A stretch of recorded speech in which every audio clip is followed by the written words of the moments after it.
এটা একটা কওমি জলসা। কওমি জলসা মানে একটা সামাজিক জলসা, একটা সামাজিক মাহফিল। এই মাহফিলটা কোনো ব্যক্তি বিশেষের নামে নয়, কতক্ষণ না, এটা কোনো ব্যক্তি বা কোনো এই ধরনের কারো নামে নয়, বরং এটি এমন একটি মাহফিল যে মাহফিলে আমরা সর্বস্তরের মানুষ আমাদের জীবনের করণীয়। ইয়া আইয়ুহাল্লাযীনা আমানু কু আনফুসাকুম ওয়া আহলিকুম নারা। তুমি বাঁচো, তোমার আহলকে বাঁচাও, তুমি বাঁচো, তোমার পরিবারকে বাঁচাও, তুমি বাঁচো, তোমার প্রতিবেশীকে বাঁচাও, তুমি বাঁচো, তোমার দেশবাসীকে বাঁচাও, তুমি বাঁচো, তোমার হালাল অর্থ থেকে সংরক্ষণ করো, তুমি বাঁচো, তোমার জীবনের প্রতিটি মুহূর্তের ইবাদতগুলো যেন তোমার সাথী হতে পারে, সঙ্গী হতে পারে। ইবাদতটাই হলো তোমার জীবনের মূল বিষয়। কতটুকু মেয়াদ দিয়ে আল্লাহ তাআলা আমাদেরকে পৃথিবীতে পাঠিয়েছেন এটা আমাদের কারো কি জানা।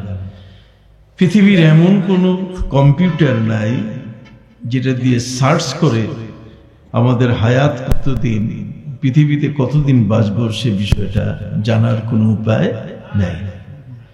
আল্লাহ পাক রব্বুল আলামিন হায়াতের মধ্যে মৃত্যুকে তিনি গোপন করে রেখে দিয়েছেন। যদি মানুষ জানতো যে আমি আগামীকাল, আগামী পরশু, 10 দিন, 15 দিন, 1 মাস পরে, 2 মাস পরে, 1 বছর পরে মারা যাব, তাহলে সে মানুষটি নীরব হয়ে যেত, নিথর হয়ে যেত, কর্মকাণ্ডে তার কোনো উৎসাহ উদ্দীপনা থাকতো না, বরং সে একটি জায়গায় স্টপ হয়ে থাকতো যে আমি তো মরে যাব, আর করে কি লাভ। হায়াতের মধ্যে মউতটাকে আল্লাহ তাআলা কি করছেন, গোপন করে রেখেছেন, যাতে করে আমাদের নিত্যদিনের কাজের উদ্যম, আমরা যে প্রতিদিনের যে কাজগুলো করছি উৎসাহ নিয়ে, সে কাজটি যেন ব্যাহত না হয়। সম্মানিত সুধী, ঠিক এমনি করে আল্লাহ পাক রব্বুল আলামিন কতগুলো বিষয়ের মধ্যে গোপন রেখে দিয়েছেন। যেমন দোয়া কার হাতে কবুল হবে এটি গোপন করে রাখা হয়েছে। কোন ব্যক্তি বিশেষ নির্ধারিত একজনের দোয়া কবুল হবে আর বাকিগুলোর হবে না, এমনটা কোথাও নাই। বরং একদল দোয়া করবে একজন, আর বাকি সবাই আমিন বলবে। কি বলবে? আমিন বলবে। ওয়াকাদ উজিবাত দাওয়াতুকুমা। সম্মানিত সুধী, দোয়া কার হাতে কবুল হবে বিষয়টি না জানার কারণে আমাদের দেশে স্বামী তার স্ত্রীর কাছে দোয়া চায়, স্ত্রী স্বামীর কাছে দোয়া চায়, বাবা তার সন্তানদের কাছে দোয়া চায়, সন্তান তার বাবার কাছে দোয়া চায়। ঠিক এমনি করে ইমাম তার মুক্তাদির কাছে দোয়া চায়, মুক্তাদি ইমামের কাছে দোয়া চায়। বৃদ্ধ জওয়ানের কাছে দোয়া চায়, জওয়ান বৃদ্ধের কাছে কি দোয়া চায়। পৃথিবীর এমন কোন ব্যক্তি বলতে পারবে না যে আমার হাতের দোয়াটাই আল্লাহ কি করবে, কবুল করবে। অতএব কে মুস্তাজাবুদ দাওয়াত, কার দুখানা হাত আল্লাহর দরবারে আমার হাতের আগে মকবুল হবে, কবুল হয়ে যাবে, সে বিষয়টি অজানা। এই জন্য পৃথিবীতে দেখা যায় পীর তার মুরিদের কাছে দোয়া চায়, মুরিদ তার পীরের কাছে কি দোয়া চায়, শিক্ষক ছাত্রের কাছে দোয়া চায়, ছাত্র শিক্ষকের কাছে কি দোয়া চায়। ঠিক অনুরূপ ভাবে আল্লাহ পাক রব্বুল আলামিন সলাতুল উস্তা, হাফিজু আলা সালাওয়াতি ওয়াস সালাতিল উস্তা, আল্লাহ তাআলা আমাদেরকে সলাতি উস্তা, সলাতি উস্তা মানে মধ্যবর্তী একটি নামাজ, প্রত্যেকটি নামাজকে কায়েম করতে হবে, হেফাজত করতে হবে। প্রত্যেকটি ইবাদত অর্থাৎ আমাদের উপরে যে নামাজ আছে এটা পড়তে হবে। এই নামাজ পড়তে গিয়ে হেফাজত শব্দের অর্থ হচ্ছে শুধু নামাজ মুখে বললে হবে না, বরং এর প্রস্তুতি থাকতে হবে, এর মসজিদ থাকতে হবে, এর ইমাম থাকতে হবে, এর মুয়াজ্জিন থাকতে হবে, এর মুক্তাদি থাকতে হবে, এর কাতার থাকতে হবে, এর উজু থাকতে হবে, পবিত্রতা থাকতে হবে, কিবলামুখী হতে হবে। কথা বুঝতে পারছেন? এই সবগুলো নিয়ে একটা কি নামাজ। একটি নামাজ শুধুমাত্র একজন ব্যক্তি মুখে বলল তা কিন্তু হবে না। এর জন্য ইসলামের অসংখ্য নিয়মের সাথে জড়িত আছে। একটি নামাজের জন্য আজান হবে, কি হবে? আজান। সে আজানের সাথে সে নামাজটি জামাতের সাথে আদায় হবে এবং সেখানে একজন ইমামের নেতৃত্বে হবে, ইকামত হবে, এই সব রুকু হবে, সেজদা হবে, সবগুলোই কিন্তু নামাজের এক একটি অংশ এবং সেগুলো ফরজের অন্তর্ভুক্ত। কথা বুঝতে পারছেন? আরকান এবং আহকাম। সম্মানিত সুধী, এমনি বলা হয়েছে যে রুকনুশ-শাই, দাখিলুশ-শাই, শর্তুশ-শাই, খারিজুশ-শাই। এর অর্থ হলো নামাজের জন্য উযু করা শর্ত। বড় নামাজের জন্য উযু করা কি? কিন্তু সেটা নামাজ শুরু করার আগে করে নিতে হয়। কথা করে আমরা যে নামাজটা পড়ি, নামাজের জন্য উযু করা কি শর্ত। আর শর্তুশ-শাই, খারিজুশ-শাই, যে জিনিসটা শর্ত সেই জিনিসটা আগে পালন করতে হয়। যেমন বিবাহ, মুসলমানের বিবাহের বৈধতার জন্য মুসলমান হইতে হবে। আগে মুসলমান হওয়া, তারপরে কি বিবাহে ইজাব কবুলে চলে আসে। যেটি শর্ত সেটি বাইরে, আর রোকন যেটা সেটা ভিতরে। রোকন যেমন নামাজ শুরু করার আগে কেউ রুকু সেজদা করে না, আল্লাহু আকবার বলে, কতক্ষণ না আল্লাহু আকবার বলে তার নামাজ কি শুরু করে। তাহরিমুহাত তাকবীর ওয়া তাহলিলুহাত তাসলিম। তাকবীর থেকে নিয়ে আল্লাহু আকবার বলা থেকে নিয়ে সালাম ফেরানো পর্যন্ত এর ভিতরের যতগুলো কাজ আছে, তার মধ্যে রুকু নামাজের ভিতরে, সেজদা নামাজের কি ভিতরে। তো এই নামাজের ভিতরে যে জিনিসটা, এটা রোকন। এটা কি? এই জন্য রুকনুশ-শাই, দাখিলুশ-শাই, শর্তুশ-শাই, খারিজুশ-শাই। আপনার কথা বুঝতে পারছেন? সম্মানিত শুধু 5 ওয়াক্তের নামাজ আমরা পড়ি, এতে কোনো সন্দেহ নেই। কিন্তু আল্লাহ তাআলা বলছেন হাফিজু আলা সালাওয়াতি, সমস্ত নামাজ তোমরা অনুষ্ঠান করো, কিন্তু ওয়াসসালাতিল উস্তা ওয়া কুমু লিল্লাহি কানিতিন, সালাতে উস্তা যেন বাদ না যায়। নবী করিম সাল্লাল্লাহু আলাইহি সাল্লামের সালাতে উস্তা মানে মধ্যবর্তী নামাজ। এই মধ্যবর্তী নামাজ কোনটা, এটা বের করা খুব মুশকিল। আল্লাহ তাআলা আমাদেরকে সকল নামাজ তিনি রক্ষা করতে বলছেন। লুক এট মি, আমার দিকে একটু তাকান, একটু কথাগুলো শুনেন। সম্মানিত সুধী, সকল নামাজ আপনি রক্ষা করবেন। নামাজের মধ্যে ফরজ আছে, নামাজের মধ্যে ওয়াজিব নামাজ আছে, নামাজের মধ্যে নফল নামাজ আছে, আছে কিনা? মুস্তাহাব নামাজ আছে। অতএব নামাজ, সব নামাজে আপনি রক্ষা করবেন। আল্লাহ বলছেন সব নামাজই রক্ষা করবে, কিন্তু সালাতে উস্তা, উস্তা নামাজ যেন বাদ না যায়। এখন উস্তাটা কি জিনিস? প্রিয় নবী সাল্লাল্লাহু আলাইহি ওয়াসাল্লাম যখন যুদ্ধ হচ্ছিল, পরীক্ষা খননের যুদ্ধ, কতক্ষণ না পরীক্ষা খননের যুদ্ধ যখন হচ্ছিল, সেই যুদ্ধের মধ্যে নবী করিম সাল্লাল্লাহু আলাইহি সাল্লামকে 6 ওয়াক্তের নামাজ, কোন বর্ণনায় 5 ওয়াক্তের নামাজ কাফিররা তাকে পড়তে দেয় নাই। নবী করিম সাল্লাল্লাহু আলাইহি ওয়াসাল্লাম তিনি বলছেন হাবাসুনা আনিস সালাওয়াতি ওয়াস সালাতিল উস্তা মালা আল্লাহু বুয়ুতাহুম ওয়া কুবুরহুম নারা। ওরা আমাকে তো 5 ওয়াক্তের নামাজ পড়তে দেয়ই নাই, এমনকি ওরা আমাকে এই খন্দকের যুদ্ধে, কথা বলেন না, পরীক্ষা খননের যুদ্ধ, আমরা খন্দক শব্দটা বুঝি খুব সহজে। অতএব নবী করিম সাল্লাল্লাহু আলাইহি ওয়াসাল্লাম বলছেন হাবাসুনা আনিস সালাওয়াত, ওরা অনেক নামাজ থেকে আমাকে বিরত রেখেছে, বন্দী করেছে, তারপর অনেক নামাজ আমাকে তারা পড়তে দেয় নাই। ওয়াস সালাতিল উস্তা, এবং উস্তা নামাজ আমাকে পড়তে দেয় নাই। মালা আল্লাহু বুয়ুতাহুম ওয়া কুবুরহুম নারা, আল্লাহ তাআলা যেন তাদের বাড়ি এবং তাদের কবর আগুনে পরিপূর্ণ করে দেন, কারণ ওরা আমাকে নামাজ পড়তে দেয় নাই। তাহলে যদি কোনো ব্যক্তি কাউকে নামাজ পড়তে না দেয়, তাহলে নবী করিম সাল্লাল্লাহু আলাইহি ওয়াসাল্লামের সবচেয়ে বড় অভিশাপ হলো যে ওই ঘরে আগুন লাগবে, কতক্ষণ না, ওই ঘরে কোনোদিন শান্তি আসবে না। কেউ কাউকে যদি নামাজে বাধা দেয়, নামাজ পড়তে যদি তাকে বাধা দেয়, নামাজের এই বাধাটা এটা এমন, প্রিয় নবী সাল্লাল্লাহু আলাইহি ওয়াসাল্লাম বলছেন আমাকে উস্তা নামাজ পড়তে দেয় নাই। মাল্লা আল্লাহু বুয়ুতাহুম, আল্লাহ যেন তাদের ঘরগুলোকে পূর্ণ করে দেন, ভরে দেন, ওয়া কুবুরহুম, তাদের কবরগুলোকে নারা, জাহান্নামের আগুন দিয়ে। তার মানে পৃথিবীতেও যেন তাদের ঘরগুলো আগুনের ভস্ম হয়ে যায়, ওই ঘরগুলো যেন অশান্তির ঘর হয়ে যায়, আর কবরে যাওয়ার পরও যেন ওই কবরটা জাহান্নামের সাথে যোগ হয়ে যায়, যাতে জাহান্নামের আগুনের তাপ যেন ওই লোকটার গায়ে এসে লাগে। আপনি চিন্তা করতে পারছেন? তার মানে নবী করিম সাল্লাল্লাহু আলাইহি ওয়াসাল্লাম তিনি বললেন যে নামাজ তো আমাকে পড়তেই দেয় নাই, এমনকি উস্তা নামাজও আমাকে পড়তে দেয় নাই। এখন প্রশ্ন হলো, উস্তা নামাজ কোনটা? উস্তা শব্দের অর্থ হচ্ছে মধ্যবর্তী নামাজ। উস্তা মানে করল্লার ছোট ভাই না, কতক্ষণ না বাজারে যে করল্লা আমরা কিনি তার ছোট্ট আকারের যে উস্তা, তাই না? করল্লার মতি দেখা যায়, বাঘের ছোট যেমন বিড়াল দেখা যায়, কথা বলে না, ঠিক কোন রূপ ভাবে বড় লম্বা করল্লা, এটার ছোটটা কি উস্তা।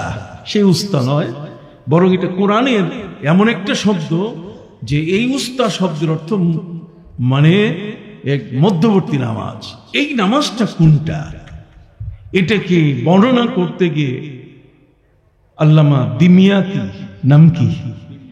আল্লামা দিমিয়াতি রহমতুল্লাহ আলাইহি, তার একখানা কিতাব আছে কাশফুল মুগাত্তা। কাশফুল মুগাত্তা মানে সব অন্ধকার গুলোকে তিনি খুলে খুলে বের করেছেন, অন্ধকারে থাকতে দেন নাই। কাশফুল মুগাত্তা কিতাবের মধ্যে তিনি উস্তা নামাজের সংখ্যা দিয়েছেন 148টা। কয়তো? তাহলে উস্তা নামাজ খুঁজে পাবো কোনটা? উস্তা মানে মধ্যবর্তী নামাজ। এই মধ্যবর্তী নামাজ যেমন মাগরিবের নামাজ, এটা দিন এবং রাতের মাঝখানে। আপনি বলেন না কেন? ঠিক ফজরের নামাজ দিন এবং রাতের কি মাঝখানে। এশার নামাজ ওদিকে দিন, এদিকে কি এরা 2 মিনিটের মাঝখানে। তা কেউ বলেছেন এটা হলো ঈদুল ফিতরের নামাজ, কেউ বলছে এটা লাইলাতুল কদরের নামাজ, কেউ বলছে ইশরাকের নামাজ, কেউ বলছে চাশতের নামাজ। মানে কোথায় যে উস্তা লুকায় আছে তার শেষ নেই। এই জন্যই শ্রদ্ধেয় উলামায়ে ইকরাম তারা বলেছেন যে উস্তা নামাজ যেন বাদ না পড়ে। তারপরে উস্তা ধরতে গিয়ে কোন নামাজই বাদ যাবে না, ফজরও বাদ যাবে না, জোহরও বাদ যাবে না, আসরও বাদ যাবে না, মাগরিবও যাবে না, এশাও যাবে না, সুন্নতও যাবে না, নফলও যাবে না। আমাদের জীবনের যতগুলো ধরনের নামাজ আছে, নফল থেকে নিয়ে সমস্ত ইবাদত, তাহাজ্জুদ বলেন, কতক্ষণ না, আউয়াবিন বলেন, ইশরাক বলেন, এই সবগুলোর মধ্যে কোনো না কোনো একটা কি উস্তা নামাজ। তাহলে নামাজের মধ্যে যেমন উস্তা নামাজ লুকিয়ে আছে, হায়াতের মধ্যে তেমন মৃত্যুটাও কি লুকায় আছে। আর মানুষের হাতের মধ্যে দোয়া কি লুকায় আছে। আমি কি আপনাদেরকে বুঝাইতে পারছি? সম্মানিত সুধী বন্ধুরা আমার, যেহেতু আমাদের জীবনের মধ্যে মৃত্যুটাকে লুকায় আছে, এই মৃত্যুটা কখন হবে যদি আমরা জানতে পারি, আমি আগেই বলেছি তাহলে পৃথিবী নিথর হয়ে যেত, পৃথিবী অচল হয়ে যেত। আগামীকাল যার মৃত্যুর তারিখ, আজকে সে কারোর সাথে কথা বলতো না, গোটা পরিবার মর্মাহত হয়ে শোকাহত হয়ে পড়ে থাকতো। যে লোকটা 2 দিন পরেই মারা যাবে, এই লোকটা 5 দিন পরে মারা যাবে, যেমন ফাঁসির কাস্টের আসামি, কথা বলেন, একটা শোকের ছায়া। তাহলে যদি মৃত্যুটাকে আল্লাহ ঘোষণা করতেন, তাহলে জগতের মধ্যে এই বিষয়টি নানা ধরনের মানুষের জীবনকে বিপন্ন করত। এ কারণে আল্লাহ সুবহানাহু ওয়া তাআলা আমাদের জীবনটাকে স্বাচ্ছন্দ্যময়ী রাখার জন্য, আমরা যেন স্বাভাবিক থাকি, ঘুমাবার আগে যেন ভয় করে না ঘুমাই, কথা বলেন, ঘুমাবার আগে যেন ভয় করে না ঘুমাই। যেহেতু আর নাউমু নিসফুল মাউত, মৃত্যুটা অর্ধেক, মানে ঘুমটা অর্ধেক মৃত্যু। আমরা চেয়ে চেয়ে থাকি না আমাদের অজান্তে, ওয়া জাআলনা নাউমাকুম সুবাতা। আল্লাহ তাআলা বলছেন তোমাদের ঘুমটাকে তোমাদের প্রতিষেধক বানিয়েছি। যদি ঘুম না ঘুমাও তাহলে তোমার স্বাস্থ্য নষ্ট হয়ে যাবে, তোমার কর্মকাণ্ড নষ্ট হয়ে যাবে, কোনো ডিউটি, কোনো কাজ, কোনোটাই তুমি করতে পারবে না। একটু বড় করে বলেন সুবহানাল্লাহ। হায়াতের মধ্যে মৃত্যুটা গোপন থাকার কারণে আমরা জানি না আমি কতক্ষণ বেঁচে আছি, আপনি কতক্ষণ বেঁচে আছি। একজন সারিন্দা বাজায়, সারিন্দা বাজাতে বাজাতে সে যে ওই মুহূর্তে মরে যাবে এটা তার কি জানা নাই। তবে নবী করিম সাল্লাল্লাহু আলাইহি ওয়াসাল্লাম কিছু সিমটম বলছেন, এই সিমটমগুলো এমন যে সিমটমগুলোতে যদি কোনো ব্যক্তি কোনো কারণে যদি ওই সিমটমগুলোর সাথে যদি সে যোগ হয়, কথা বুঝতে পারছেন, তাহলে কিন্তু সে লোকটা এর সাথে আক্রান্ত হয়ে যাবে। যেমন নবী করিম সাল্লাল্লাহু আলাইহি ওয়াসাল্লাম তিনি বলেছেন, তামুতুন কামা তাহইউন। প্রিয় নবী সাল্লাল্লাহু আলাইহি ওয়াসাল্লাম বলেছেন, তামুতুন কামা তাহইউন ওয়া তুহশারুন কামা তামুতুন। প্রিয় নবী সাল্লাল্লাহু আলাইহি ওয়াসাল্লাম বলেছেন, তোমার মৃত্যু হবে তেমন তোমার জীবন ছিল যেমন। একটা লোক যদি সারা জীবন সে মদ খায়, তাহলে আপনি দেখবেন মদের বোতল মুখে নিয়ে সে মরবে। এটা নবীজির কথা, বিশাল সতর্কবাণী। তামুতুন কামা তাহইউন, তোমার জীবনটা যেমন, পৃথিবীর মধ্যে যেই জীবন নিয়ে তুমি আছো সেই জীবনটা যদি জেনা, ব্যভিচার, সুদখোর, মদখোর হয়, যদি কোনো ব্যক্তি হয়, সুদখোর মানুষ ওই সুদ খাইতে খাইতে মারা যাবে। কথা বল না? নবীজি বলছেন তামুতুন কামা তাহইউন। এর একটা বাস্তব জাজল্য প্রমাণ দেই। জাজল্য প্রমাণ হলো, জাপানের মধ্যে যদি কোনো মানুষ মারা যায়, তো মানুষ মারা গেলে এই লোকটা, আমরা জানি কেউ যদি মারা যায় তাহলে সেই লাশটাকে রেখে আমরা সেই লাশটার সৎকার করার জন্য তার গোসল দেই। কথা বলেন? আমরা তার কাফন পড়াই, আমরা তার জানাজা দেই, লোকজনকে আমরা খবর দিই, তাই না বাবা? জাপান, জার্মানি যদি কেউ বেশি বয়সে মারা যায়, বেশি বয়স দ্যাট মিনস 70-80 বছর বয়সে যদি বাবা মারা যায়, তাহলে ছেলে মেয়ে সব মন খারাপ করে যে বেটা মরলি তো মরলি, দেরি করে মরলি কেন? ওখানে দেরি করে মরাটা বিপদ। আপনি অবাক হয়ে যাবেন। আমি আমেরিকা, ইউরোপ, আফ্রিকা সহ পৃথিবীর জাপান, জার্মান, দুনিয়ার সর্বত্র আমি ঘুরে বেড়াই। আমি তাদের সাথে ঘুরে মিশে মিশে তাদের ভিতরের কথাগুলো আমার জানা আছে। সম্মানিত সুধী, এই মানুষ, যে মানুষটি বেশি বয়সে মারা গেল, আমেরিকার মধ্যে আরো মারাত্মক, যদি বেশি বয়সী মানুষ আক্রান্ত হয়ে হাসপাতালে যায়, ডাক্তার বোর্ড বসে। আমাদের দেশে ডাক্তারের বোর্ড হচ্ছে কিভাবে তাকে সুস্থ করা যায়, আইসিইউতে যেন না নিতে হয়। আর সে দেশের ডাক্তার বলে যে বুড়াটারে রেখে লাভ কি, এটা খালি খাবার পচাচ্ছে, খালি তোমার উপর একটা বোঝা, ওর পোশাক দিতে হচ্ছে, এই বুড়া মানুষটার ওষুধ দিতে হচ্ছে, এর জন্য একটা ঘর, একটা সিট, একটা জায়গা নষ্ট হচ্ছে, বারবার খালি ডাক দেয়, কই তোমরা আসো, আমার এই গরম পানি দাও, আমাকে আমার বিছানাটা ঠিক করো, এই সেই আমাকে ধরো, বাথরুম যাবো, এই ঝামেলার থেকে তোমরা ছেলে মেয়ে মিলে আমাদেরকে বলো যে এটা থাকার দরকার নেই। তাহলে আমরা আস্তে আস্তে ঔষধ দিয়া ওরে পৃথিবী থেকে বিদায়ের ব্যবস্থা করি। কথা বোঝেন নাই? পৃথিবীর যে কত কর্মকাণ্ড চলে, পৃথিবীতে মানুষ যে কত জায়গায় অমানুষ হয়ে আছে, কতক্ষণ না? পৃথিবীতে কত মানুষ যে অমানুষ হয়ে আছে, কত মানুষ যে এই ধরনের জালেম, এই ধরনের অত্যাচারী, সন্তান তার বাবার উপরে অত্যাচার করে, মায়ের উপর অত্যাচার করে। আপনারা আজ থেকে 4 বছর আগে শুনেছেন এই বাংলাদেশে একজন বিশাল বড় ইঞ্জিনিয়ার, তার ছেলেরা ডাক্তার, মেয়েরা ডাক্তার, বাবা জীবনের সবকিছু অর্থ এদের পিছনে ব্যয় করে সেই ছেলে মেয়েদেরকে মানুষ করছে। মানুষ বুঝেন তো? মানুষ মানে স্ট্যান্ডার্ড চার্টার্ড ব্যাংকের ম্যানেজার, মানুষ মানে ব্যারিস্টার, কথা বলেন। মানুষ মানে এই পৃথিবীর মধ্যে এসে বিশাল একটা ব্যবসায়ী, বিশাল একটা চাকুরিজীবী, এর নাম মানুষ। বাবা ইঞ্জিনিয়ার, তার ছেলেগুলোকে মেয়েগুলোকে ডাক্তার, ইঞ্জিনিয়ার বানিয়েছে। বৃদ্ধ বয়সে আসার সাথে সাথে ছেলেমেয়েরা সিদ্ধান্ত নিল, এই বাবাকে দেখার মতো তো আমাদের সময় হাতে নাই। কথা কর, এই বাবাটাকে যে একটু দেখবে, বৌমারা যে একটু খেদমত করবে, কথা বোঝেন নাই? তাদের হাতে কি নাই? সময় নাই। ওয়াল আসর ইন্নাল ইনসানা লাফি খুসর। কথা বুঝতে পারছেন? সময়ের কসম। এই বাবার খেদমত করার এদের সময় নাই। তাহলে কি করবে তারা? আমেরিকান নিয়মে বৃদ্ধাশ্রমে, ওল্ড হোম, বৃদ্ধাশ্রমে বাবাকে তারা ভর্তি করল। কথা বুঝেননি? বাবা বৃদ্ধাশ্রমে বেঁচে আছেন ঠিক এই মুহূর্তে ছেলেমেয়েরা বলছে ওটা তো গেছে, এখন বৃদ্ধাশ্রম মানে আরেকটা জেলখানা। কথা বলে নিজের ছেলে মেয়ের হাতে বড় হওয়া, নিজের বাপ মায়ের হাতে সন্তান বড় হওয়া, আরেকজনের হাতে বড় হওয়ার মধ্যে আরেকজনের লালনে দিন কাটানোকে এক জিনিস। সম্মানিত শুধু ছেলে মেয়ে সবাই মিলে তারা বলছে ও তো এখন বৃদ্ধাশ্রমে বাবা, কাজে বাবার পরিচয় দিয়ে লাভ নেই, ভাই বোন চলো আমরা জমি জমা ভাগ করে নেই। মরার আগে জমি জমা ভাগ হয় বাংলাদেশে, কতক্ষণ না? আপনি কি অসুবিধা মনে করতেছেন? তাহলে আমার সাথে একটু কথা বলেন, আমি খুব অতি বাস্তববাদী মানুষ। সম্মানিত সুধী, এই বাবা বেঁচে থাকার পরও তার ছেলে তার মেয়েরা সবাই মিলে জমি জমা সব ভাগ করে নিয়েছে। তার মানে বাবা মারা গেছে, বাবা নাই।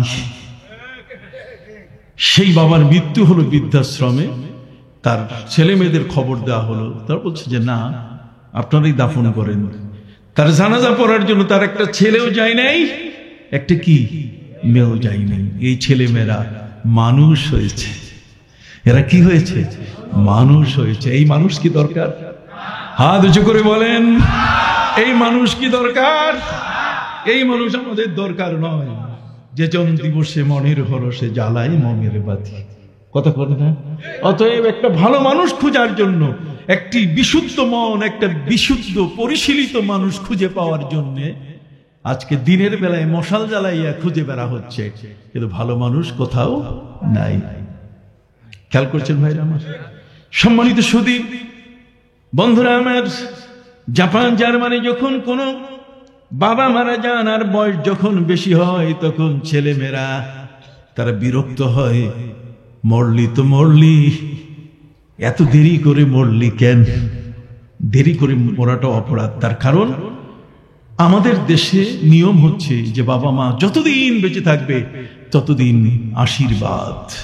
কথা বলো, পবিত্র কোরআন বলে দিয়েছে ওয়াখফিদ লাহুমা জানাহাজ যুল্লি মিনার রাহমাহ ওয়া কুর রাব্বিরহামহুমা কামা রাব্বায়ানি সগীরা। সুবহানাল্লাহ। যদি পবিত্র কোরআনে ঘোষণা না দিত, আমরাও কিন্তু ওই জাপান জার্মান আমেরিকান এই ধরনের মানুষগুলোর মতো আমরাও এক একটা গরু ছাগলে পরিণত হয়ে যেতাম। বিকজ মহাগ্রন্থ আল কোরআনের মতো একখানা কিতাব, অব্যয় এবং অক্ষয়, যে কিতাবখানাকে কখনো নষ্ট করার মতো ক্ষমতা জগতের মধ্যে কারো নাই। এত বিপুল পরিমাণে মানুষের সিনায় সে কোরআন, পৃথিবীর মধ্যে সেই কোরআনের হাফেজের সংখ্যা রাইট নাও বর্তমান সময়ে 6 কোটি। অতএব একজন যদি মুছে ফেলতে চায় তাহলে 6 কোটি দাঁড়িয়ে যাবে না। তোমার এই মুছে ফেলা যে বিষয়টা, এটা আমরা মানি, কোরআন আমাদের কাছে আছে। সুবহানাল্লাহ বলে। এমন একখানা কিতাব যে কিতাবখানাকে কখনো মুছে ফেলার মতো ক্ষমতা জগতের কি নাই। সুবহানাল্লাহ বলে। এই কিতাবখানাকে কেউ যদি আগুন লাগায়, এতে আগুন লাগে না। ইসলামপুর, মৌলভীবাজার, ঢাকার কত বড় বড় গোডাউন পুড়ে গেছে, কিন্তু কোরআন পুড়ে নাই। কথা বলেন না ভাইরা আমার? ঠিক এমনি করে জগতের মধ্যে এর চেয়েও বড় বড় ভয়াবহ দুর্ঘটনা হয়েছে, কিন্তু কোরআন কখনো তারা জ্বালাতে পোড়াতে পারে নাই। কোরআনকে জ্বালানো পোড়ানো বড় কঠিন। যেমন আফগান একজন হাফিজে কোরআনের কথা বলি। আফগান হাফিজে কোরআন যখন আফগানিস্তানে শুরু হয়েছে মুসলমানদের সাথে রাশিয়ার যুদ্ধ, রাশিয়ার যখন ওই আপনার ট্যাঙ্কগুলো যখন আফগানিস্তানে প্রবেশ করে, তখন ধুলার মতো উড়ে যাচ্ছে। মুসলমানের হাতে অন্য কিছু ছিল না। ভাইরা আমার, একজন হাফিজে কোরআন যিনি চোখে অন্ধ, দৃষ্টি প্রতিবন্ধী, যার দৃষ্টি নাই, দৃষ্টি প্রতিবন্ধী একটা মানুষ, চোখে দেখে না, সে ব্যক্তি 30 পারা কোরআনের হাফেজ। 30 পারা কোরআনের হাফেজ অন্ধ মানুষটা চলার জন্য তার হাতে একটা ছড়ি, একটা লাঠি আছে। লাথি দিয়ে টক টক করে সে যেতে যেতে নিজের বাড়ির দিকে না গিয়ে সে রাশিয়ার বর্ডারের দিকে চলে গেছে। রাশিয়ান কমান্ডার দৌড়ে এসে তাকে অ্যারেস্ট করে ফেলছে, ধরে ফেলেছে। ধরার পরে ভিতরে নিয়ে গেছে মুসলমান, তার মানে মুখে তার গাল ভরা দাড়ি, মাথায় তার কি চমৎকার সুন্দর প্রিয় নবীজির পাগড়ি, সুবহানাল্লাহ, ইসলামের পোশাকে আচ্ছাদিত। অতএব তাকে 2 নম্বর বানাবার কোন সুযোগ নাই। ছড়িতে ভর করে করে, ছোট্ট লাঠিতে, পাতলা লাঠিতে ভর করে করে ভুলবশত রাশিয়ার বর্ডার ক্রস করে ফেলেছেন, যে কারণে রাশিয়ান কমান্ডার তাকে ধরে ফেলেছে। ক্যাম্পে নিয়ে তারপর তাকে প্রশ্ন করছে যে তুমি, তোমার পরিচয় কি? উনি বলেন আমার পরিচয় আমি মুসলমান। সুবহানাল্লাহ বলেন। আমরা আমেরিকা ইউরোপে যারা এমনি 2 নম্বর করে যায়, কথা কন না, ওরা নিজের নাম কয় না, মুসলমান পরিচয় দেয় না। মুসলমান পরিচয় দিলে ঢুকতে দিবে না, কথা বুঝতে পারছেন? অথচ পবিত্র কোরআন মজিদে আল্লাহ পাক রব্বুল আলামিন বলেন, ওয়ামান আহসানু কাওলাম মিম্মান দাআ ইলাল্লাহি ওয়া আমিলা সালিহান ওয়া ক্বালা ইন্নানী মিনাল মুসলিমিন। ওই মানুষটির চেয়ে ভালো মানুষ আর জগতে কোথায় আছে, যে ব্যক্তি মানুষগুলোকে আল্লাহর পথে আহ্বান করে, আল্লাহর পথে ডাক দেয়, আসো ইসলামের পথে, কোরআনের পথে, নামাজের পথে, সুশীল সমাজ গড়ার পথে, সুশীল সমাজ বিনির্মাণের পথে আসো। ওয়ামান আহসানু কাওলাম মিম্মান দাআ ইলাল্লাহ ওয়া আমিলা সালিহা। সে শুধু ডাক দিয়েই থাকে না, বরং সে নিজেও ওই সত্যের উপরে নিজকে প্রতিষ্ঠিত করে, নামাজ পড়ে, রোজা রাখে। তার কাছে সে আমলটি শূন্য তা কিন্তু নয়, সেও কিন্তু ওই আমলটি করে। ওয়া আমিলা সালিহা ওয়া ক্বালা ইন্নানী মিনাল মুসলিমিন। এবং সে দ্ব্যর্থ কণ্ঠে, ওয়া ইন কুতিলতা আও হুররিকতা, যদি তাকে কতল করার জন্য বিশাল ওই ধরনের এই ছুরি তরবারি যদি ধরা হয়, শেষ করে দিলাম, তোমার পরিচয় তুমি বলো। তখন জান বাঁচাবার জন্য হয়তো সে অন্যটা বলবে।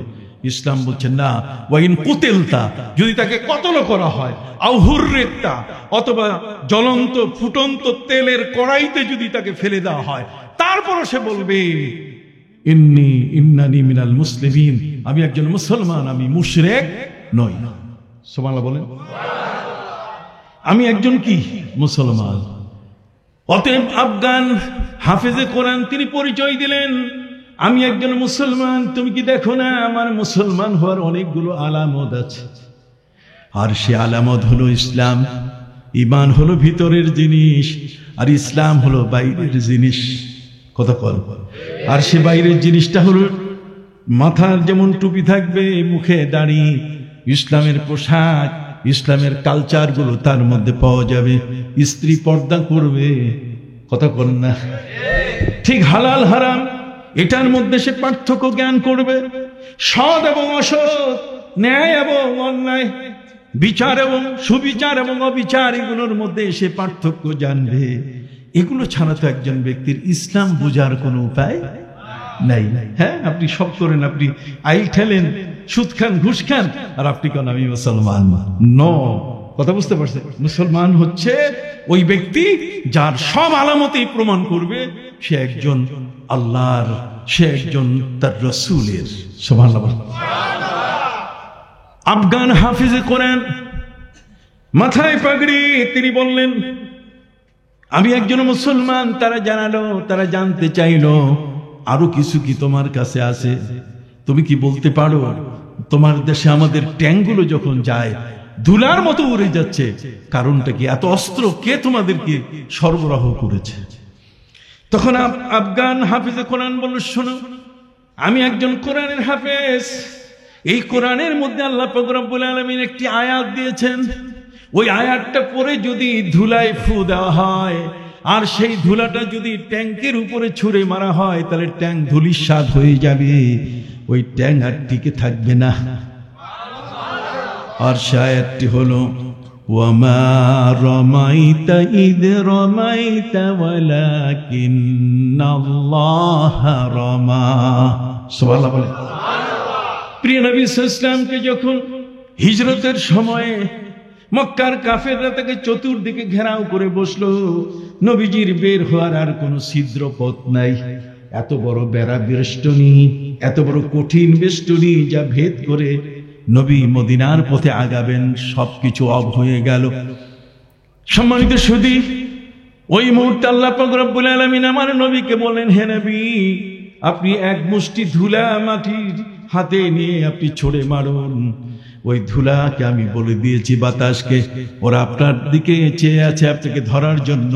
এই খোলা চক্ষুগুলার ভিতরে ধুলা যে যাবে, বালু তাদের চোখের মধ্যে প্রবেশ করলে তখন তারা অন্ধ হয়ে যাবে আর আপনাকে দেখবে না, পথ খুলে যাবে, আপনি বের হয়ে যাবেন।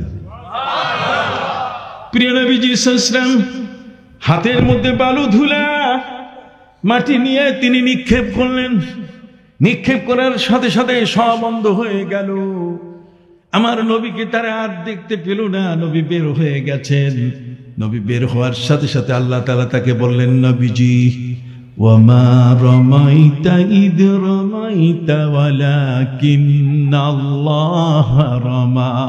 হে নবী, যেই হাতে আপনি ধুলা মেরেছিলেন ওই হাতটা আপনার ছিল না, ওটা আমি আল্লাহর হাত ছিল। আপনি নিক্ষেপ করেন নাই, আল্লাহ নিক্ষেপ করছে। সুবহানাল্লাহ বলেন। স্পষ্ট কোরআনের মুদাল্লাল, কোরআনের স্পষ্ট আয়াত, ওয়ামা রামাইতা ইদ রামাইতা ওয়ালাকিন্নাল্লাহ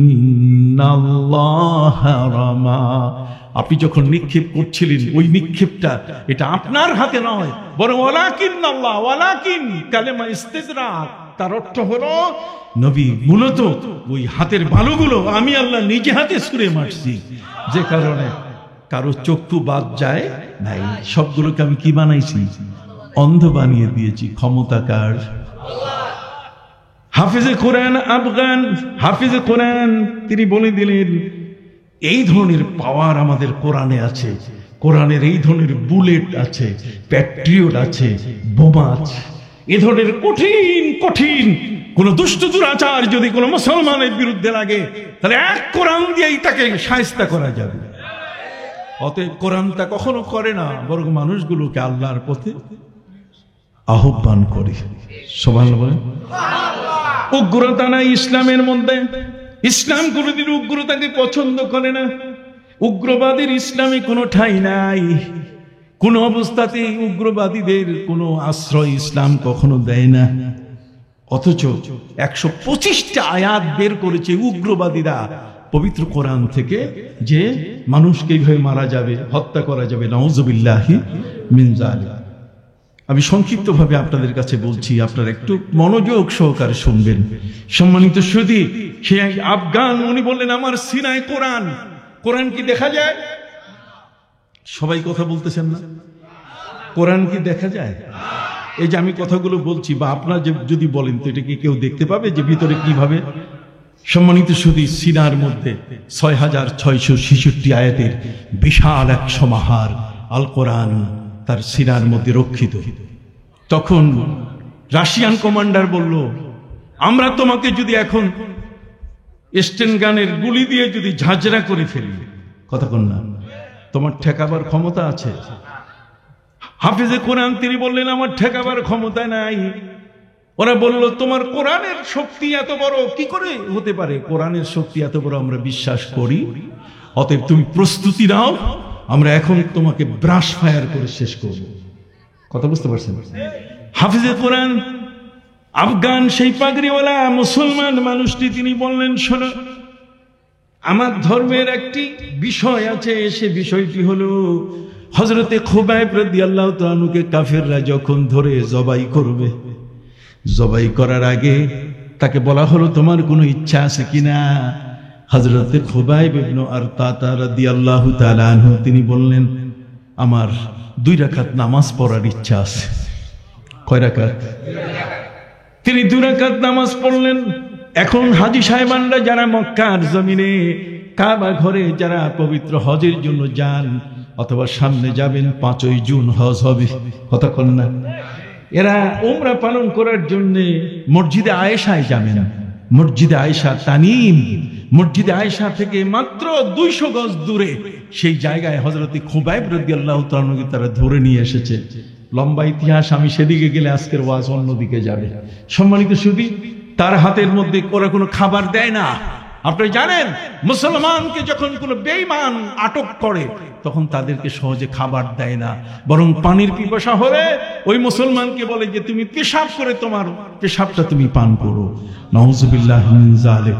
এই ধরনের বেঈমান, এই ধরনের জালেমরা পৃথিবীর মধ্যে কি বাস করছে। এরা যে নাই এমনটা নয়। কথা বুঝতে পারছেন? সম্মানিত সুধী, একটা কঠিন অবস্থা। হাফেজে কোরআন সেই আফগানিস্তানের সেই মানুষটি, তিনি হযরতে খুবাইব রাদিয়াল্লাহু তাআলা আনহুর সেই নামাজের কথা বললেন। হযরতে খুবাইব রাদিয়াল্লাহু তাআলা আনহু কাফেরদেরকে বলেছিলেন, মক্কার মুশরিকদেরকে বলেছিলেন, তোমরা আমাকে মারো, কোনো আপত্তি নাই, তবে আমাকে 2 রাকাত নামাজ পড়ার কি সুযোগ দাও। উনি ঝটফট 2 রাকাত নামাজ পড়ে এবার তিনি চিৎকার দিয়ে কবিতা পড়া শুরু করলেন। সেই কবিতা হলো, লাস্তু উবালি হিনা উক্তালু মুসলিমান, লাস্তু উবালি হিনা উক্তালু মুসলিমান, আলা আইয়ি জামবিন কানা ফিল্লাহি মাসরাই, ওয়া যালিকা ফি দাতিল ইলাহি ইয়শা ইউবারিকু আলা কুল্লি শিলবিন মুমাজ্জাই। উনি বললেন, তোমরা আমাকে আজকে মারতেছো, আমার অপরাধ একটাই যে আমি কালেমা পড়েছি। আমি কি পড়েছি? লাস্তু উবালি, কাজে আমি ভয় করি না, কোনো পরোয়া নাই, কোনো পরোয়া নাই, বেপরোয়া হয়ে আমি বলছি লাস্তু উবালি ইনা উক্তালু মুসলিমান। আমার সৌভাগ্য হলো যে মুসলমান হওয়ার কারণে আজকে আমাকে শাহাদাতের পেয়ালা পান করতে হচ্ছে। এটা আমার জন্য একটা গৌরবের বিষয়, আমার জন্য এটা কি আনন্দের বিষয়। অতএব তোমরা যেদিকে ফেলে আমাকে টুকরা করো, আমার প্রতিটি পশমের মধ্যে সেখানে আল্লাহর পক্ষ থেকে বরকত নাজিল হবে।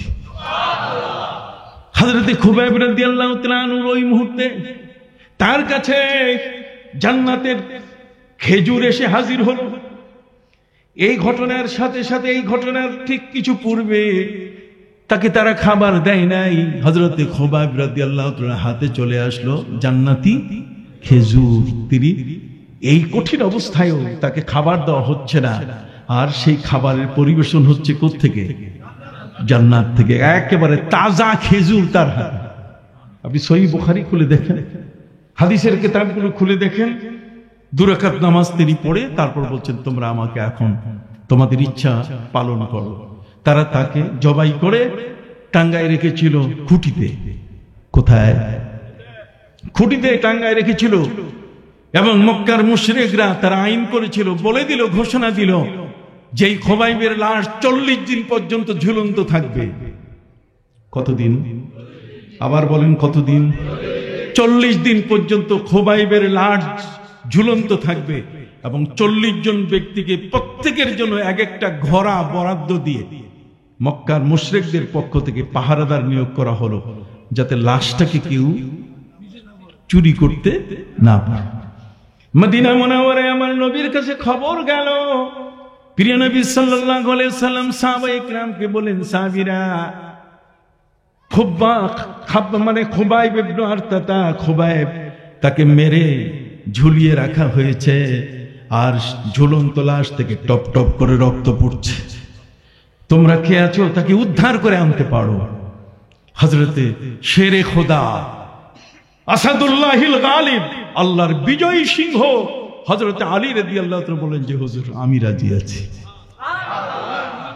হযরতে আলী রাদিয়াল্লাহু তাআলা বললেন, নবীজি কত উপরে তার লাশটাকে ঝুলিয়ে রাখা হয়েছে, সেই লাশের ঝুলন্তটা পরিমাপ করার আমার তো এখন কোনো সুযোগ নাই, কাজেই আপনি আমার সাথে আরেকজন দেন। নবীজি বলেন, তার সাথে কে যাবে? তখন হযরতে আলী রাদিয়াল্লাহু তাআলার সঙ্গী হলেন তার সেই বহু পুরাতন সঙ্গী হযরতে মেকদাদ। নাম কি? মেকদাদ।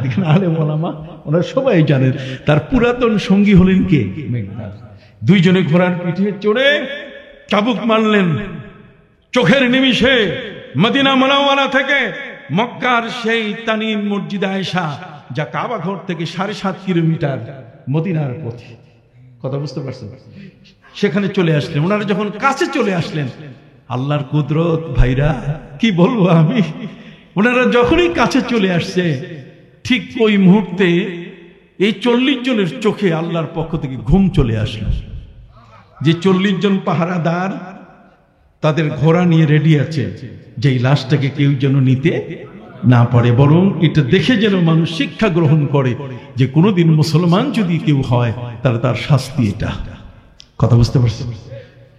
হযরতে আলী রাদিয়াল্লাহু তাআলা আনহু প্রিয় সাথী হযরতে মেকদাদ রাদিয়াল্লাহু তাআলা আনহুকে সাথে নিয়ে যখন তাদের কাছে পৌঁছলেন, কাছে পৌঁছার সাথে সাথে পুরা পরিবেশটা পাল্টে গেল। পাহারাদারদের সবার চোখের মধ্যে কি আসলো? ঘুম আসলো। বদরের যুদ্ধ এইভাবে ঘুমের বিষয় আছে। আল্লাহর পক্ষ থেকে বান্দাকে চাইলে আল্লাহ ঘুম দিতে পারেন কিনা? অতএব 40 দিন এই লাশটাকে পাহারা দেওয়ার জন্য 40 জন পাহারাদার চোখে ঘুম এসে গেল। হযরত আলী রাদিয়াল্লাহু তাআলা তিনি মেকদাদকে বললেন, তুমি দাঁড়াও, তোমার কাঁধে পা দিয়ে আমার ভাই হযরত খুবাইবের লাশটাকে আমি নিজের কোলে নেই। তিনি সেখান থেকে ছুটিয়ে তার রক্তমাখা লাশটা নিজের বুকের সাথে জড়িয়ে ঘোড়ার পিঠে চড়ে তারা চলা শুরু করলেন মদিনার পথে। মদিনার পথে কিছু দূর যাওয়ার সাথে সাথে এদের ঘুম ভেঙে গেল। 40 জনে মিলে দেখে খুঁটির মাথায় লাশ নাই। তখন তারা ওরা দেখা শুরু করলো যেখানে কোনো ঘোড়া কোন পথ দিয়ে আসছে কিনা, সদ্য তাজা কোনো পায়ের ছাপ আছে কি? আমার কথা বুঝতে কষ্ট হয়? তাজা পায়ের ছাপ আছে কিনা ওরা দেখলো যে হ্যাঁ দেখা যাচ্ছে। তখন পিছু ছুটলো। এই 40 জনই তাদের ঘোড়া নিয়ে পিছু ছুটতে ছুটতে হযরতে আলী এবং হযরতে মেকদাদকে তারা ধরে ফেললো, চতুর্দিকে ঘেরাও করে ফেললো। কথা বুঝতে পারছেন? এখন যে 40 জনকে ঘুম দিয়ে আল্লাহ তাআলা এই লাশ উদ্ধারের ব্যবস্থা করে দিলেন, আর সেই 40 জন তাদের ঘুম ভেঙে যাওয়ার পর তারা হযরতে খুবাইব রাদিয়াল্লাহু তাআলা আনহুকে বহনকারী হযরতে আলী রাদিয়াল্লাহু তাআলা আনহু এবং মেকদাদকে তারা চতুর্দিকে ঘিরে ফেলল। ওই মুহূর্তে হযরতে আলী রাদিয়াল্লাহু তাআলা আনহু বিশাল জোরে মদিনার নবী সাল্লাল্লাহু আলাইহি সাল্লামকে ডাক দিয়ে বললেন, ইয়া রাসূলুল্লাহ, ইয়া হাবিবাল্লাহ, এখন করণীয় কি আছে? প্রিয় নবী সাল্লাল্লাহু আলাইহি সাল্লামের পক্ষ থেকে আওয়াজ আসলো, মাটিতে রেখে দাও, তার লাশটাকে মাটিতে রেখে দাও। মাটিতে রাখার সাথে সাথে মাটি ফাঁক হয়ে গেল, সাথে সাথে লাশ দাফন হয়ে গেল, চোখের আড়াল হয়ে গেল। হযরতে খুবাইব রাদিয়াল্লাহু তাআলা বলিউল আরদ, ওনাকে বলা হয় বলিউল আরদ, মাটির ভক্ষিত ব্যক্তি। মানে মাটি তাকে কি করছে? ভক্ষণ করেছে। মাটিতে ছেড়ে রাখার সাথে সাথে মাটি ভাগ হয়ে গেছে, যাতে তার লাশটাকে ওরা বেইজ্জতি করতে না পারে। একটু বড় করে বলুন সুবহানাল্লাহ। এরপর থেকে ফাঁসির আসামিকে আগে 2 রাকাত নামাজ পড়ানো হয়। কথা বুঝতে পারছেন? ইতিহাসটা সেখান থেকে আসে। আপনি বুঝতে পারছেন? যা হয় যা কিছু তার ইতিহাস ইসলামের মধ্যে আছে, কিন্তু আমরা এটা খুঁজে দেখি না। আমরা মনে করি এটা বোধহয় নতুন কেউ বানাইছে, কোন ইংরেজ নেতা অথবা কোন ইংরেজ বিদ্বান পণ্ডিত এগুলো তৈরি করেছে। না, পৃথিবীর মধ্যে আপনি যেটাই দেখবেন তার পেছনে রহস্যে ভরা আল কোরআন। জোরে বলেন, রহস্যে ভরা কি? আল কোরআন। যাই হোক, আমি সংক্ষিপ্ত ভাবে ভাইদের খেদমতে বলতে চাই, আফগান হাফিজে কোরআন উনি বললেন, রাশিয়ান কমান্ডার আমাকে 2 রাকাত নামাজ পড়ার সুযোগ দাও, এরপরে আমি নিজেই প্রস্তুত হয়ে থাকবো। তোমরা তোমাদের স্টেন গান দিয়ে, তোমরা তোমাদের ব্যাটা গান দিয়ে তোমরা আমার বুককে ঝাঁঝরা করে দিও, বিকজ আমার বুকে কোরআন আছে। সম্মানিত সুধী, উনি একজন পাক্কা ইমানদার ব্যক্তি, একজন কোরআনের বাহক। আর সেই কোরআনের বাহক হযরতে আফগান হাফিজে কোরআন 2 রাকাত নামাজ বেশি লম্বা কেরাতে পড়েন নাই। প্রথম রাকাতে সূরা আসর, ওয়াল আসর ইন্নাল ইনসানা লাফি খুসর, আর দ্বিতীয় রাকাতে ইন্না আ'তাইনা কাল কাউসার, সূরা কাউসার যাতে করে ওরা বুঝতে না পারে যে আমি বাহানা শুরু করেছি। কথা বুঝতে পারছো? মুসলমান কোনোদিন বাহানা করতে জানে না, কারণ আল্লামা ইকবাল বলেছেন, আল্লামা ইকবাল তিনি বলেছেন, तौहीद की अमानत सीनों में है हमारे, तौहीद की अमानत सीनों में है हमारे, आसान नहीं है मिटाना नामो निशा हमारा, आसान नहीं है मिटाना नामो निशा हमारा, बातिल से दबने वाले आसमां नहीं हम, सद बार कर चुका तो इम्तिहा हमारा। আল্লামা ইকবাল বলেছেন, আমারই সিনার মধ্যে ঈমান পুঞ্জীভূত হয়ে আছে, আমার সিনার মধ্যে ঈমান দিয়ে আমার পুরা সিনা পরিপূর্ণ হয়ে আছে, অতএব আমার অস্তিত্বকে মেটানো কারো পক্ষে সম্ভব নয়। বাতিলের কাছে কোনোদিন মাথা নত করি নাই। সুবহানাল্লাহ বলেন। বাতিল সে দবনে ওয়ালে আয়াসমাঁ নেহি হাম, রে আকাশ তুমি কালের সাক্ষী, তুমি জানো আমরা কোনোদিন বাতিলের কাছে মাথা নত করি। বাতিল সে দবনে ওয়ালে आसमां नहीं हम, सद बार कर चुका तू इम्तिहा हमारा। শতবার তুমি আমাদের পরীক্ষা করেছো, কিন্তু কোন পরীক্ষায় আমরা ফেল করি। অতএব আফগান হাফেজে কোরআন 2 রাকাত নামাজ পড়ে হাত উঁচু করে বললেন, আমি রেডি তোমাদের ব্রাশ ফায়ারের অপেক্ষায়। আমি একজন কোরআনের হাফেজ, ব্রাশ ফায়ার করো। হাজির হাত তুলে থাকতে থাকতে ঘন্টা 1.5 ঘন্টা পার হয়ে যাচ্ছে, কোনো গুলি নাই, কোনো গুলি নাই, গুলির কোনো আওয়াজ নাই। রাশিয়ান কমান্ডার 1 থেকে 1.5 ঘন্টা পরে এসে বলছে, হাত নামাও, তোমাকে ব্রাশ ফায়ার করা, তোমাকে গুলি করে মারার ক্ষমতা আমাদের কি নাই, কারণ যখনই তুমি হাত তুলেছো তখন তোমার সিনার মাঝখান থেকে এমন একটা আগুনের বিশাল আগ্নেয়গিরি এমন ভাবে আমাদেরকে ধাওয়া করা শুরু করলো যে আমরা থাকতে পারি নাই, এই জায়গা থেকে বহু দূরে অস্ত্র শস্ত্র ফেলে দিয়ে পালাই গেছি। हम तो मुसलमान हैं पीछे हटने वाले नहीं, हम तो मुसलमान हैं पीछे हटने वाले नहीं, सीने हैं सामने सरनगो करने वाले नहीं। আমরা মুসলমান, আমরা মাথা নত করতে জানি না, আমাদের সিনা সামনে বুক পেতে আমরা গুলি বরণ করি, আমরা কাউকে পিঠ দেখাই, পৃষ্ঠ প্রদর্শন করি না, কাউকে আমরা কখনো পিঠ দেখাই না। অতএব সম্মানিত সুধী, ইসলামের স্পিরিট যাদের মধ্যে আছে সে মানুষগুলো কোনোদিন অমানুষ হতে পারে না। ইঞ্জিনিয়ার সাহেবের ছেলেরা ডাক্তার হয়েছে, ইঞ্জিনিয়ার সাহেবের ছেলেরা মেয়েরা তারা ইঞ্জিনিয়ার হয়েছে, কিন্তু তারা মানুষ হতে পারে। মানুষ হওয়ার জন্য প্রয়োজন কোরআন। বলবেন যে হুজুর আমরা তো অনেকেই মাদ্রাসা পড়ি নাই, মাদ্রাসা না পড়ার কারণে আমরাও কি ওই দলের অন্তর্ভুক্ত? আমি বলবো কখনোই না, কোশ্চিন কালেও না। কারণ যেহেতু আল্লাহ পাক রব্বুল আলামিন পৃথিবীটাকে নানাভাবে তার ভারসাম্য তিনি রক্ষার ব্যবস্থা করেছেন। কথা বুঝতে পারছেন? সম্মানিত সুধী, এদের জন্য যারা মাদ্রাসায় পড়ে নাই তাদের জন্য আল্লাহ মাহফিলের ব্যবস্থা করছেন।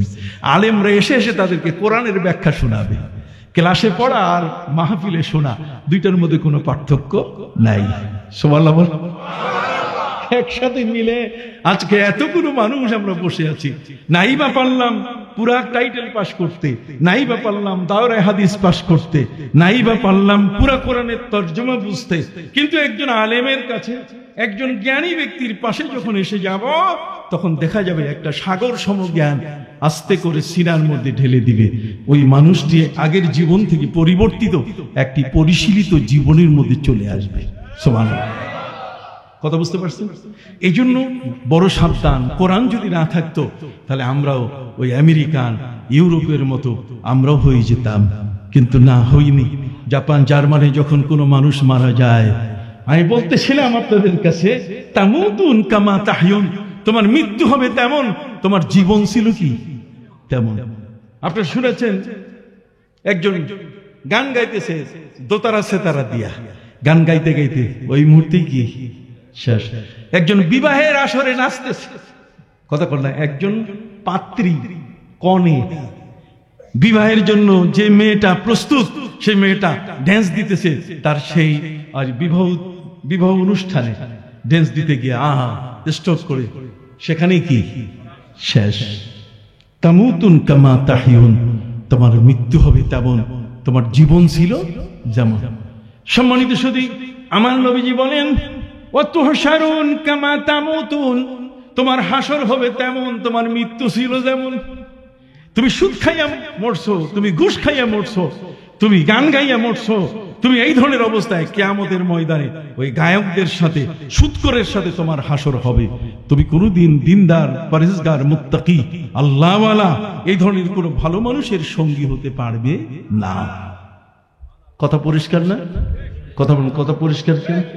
সম্মানিত শুধু এই জন্য জাপান জার্মানি যদি কেউ মারা যায়, বেশি বয়স হয়ে গেলে পরে সেই বয়সী মানুষগুলো তার ছেলে মেয়ে বেজার হয়, অসন্তুষ্ট হয়ে যায় যে বেটা মরলি তো মরলি, দেরি করে মরলি কেন? কারণ হচ্ছে এই, আপনারা জানেন যে লোকটার মুখে দাড়ি নাই, ডোন্ট মাইন্ড যদি এখানে কেউ দাড়ি না থাকে, আমরা সবসময় আশা করি আমার ভাইরা আজকে না হোক কালকে, কালকে না হোক পরশু, না হলে 1 মাস পর, নাহলে 6 মাস পর তিনি গাল ভরা দাঁড়িয়ে রাখবেন, এতে কোনো সন্দেহ নাই। আমরা তাদেরকে কোনো ইনসাল্ট করছি না, তাদেরকে কোনোভাবে তুচ্ছ করছি না, খোদার কসম তাদেরকে কোনোভাবে ছোট করছি না, বরং একটি বিষয় বুঝাবার উদ্দেশ্যে, সেটা হলো যে একজন ব্যক্তির তার আমলটা আছে, আমাদের আমলের পরিবর্তন আছে, কিন্তু ওদের আমলের পরিবর্তন নাই। আপনি জানেন, এই যে আপনারা বসে আছেন, আমি জানি না তাহাজ্জুদের নামাজ কে পড়েন, কথা বলেন।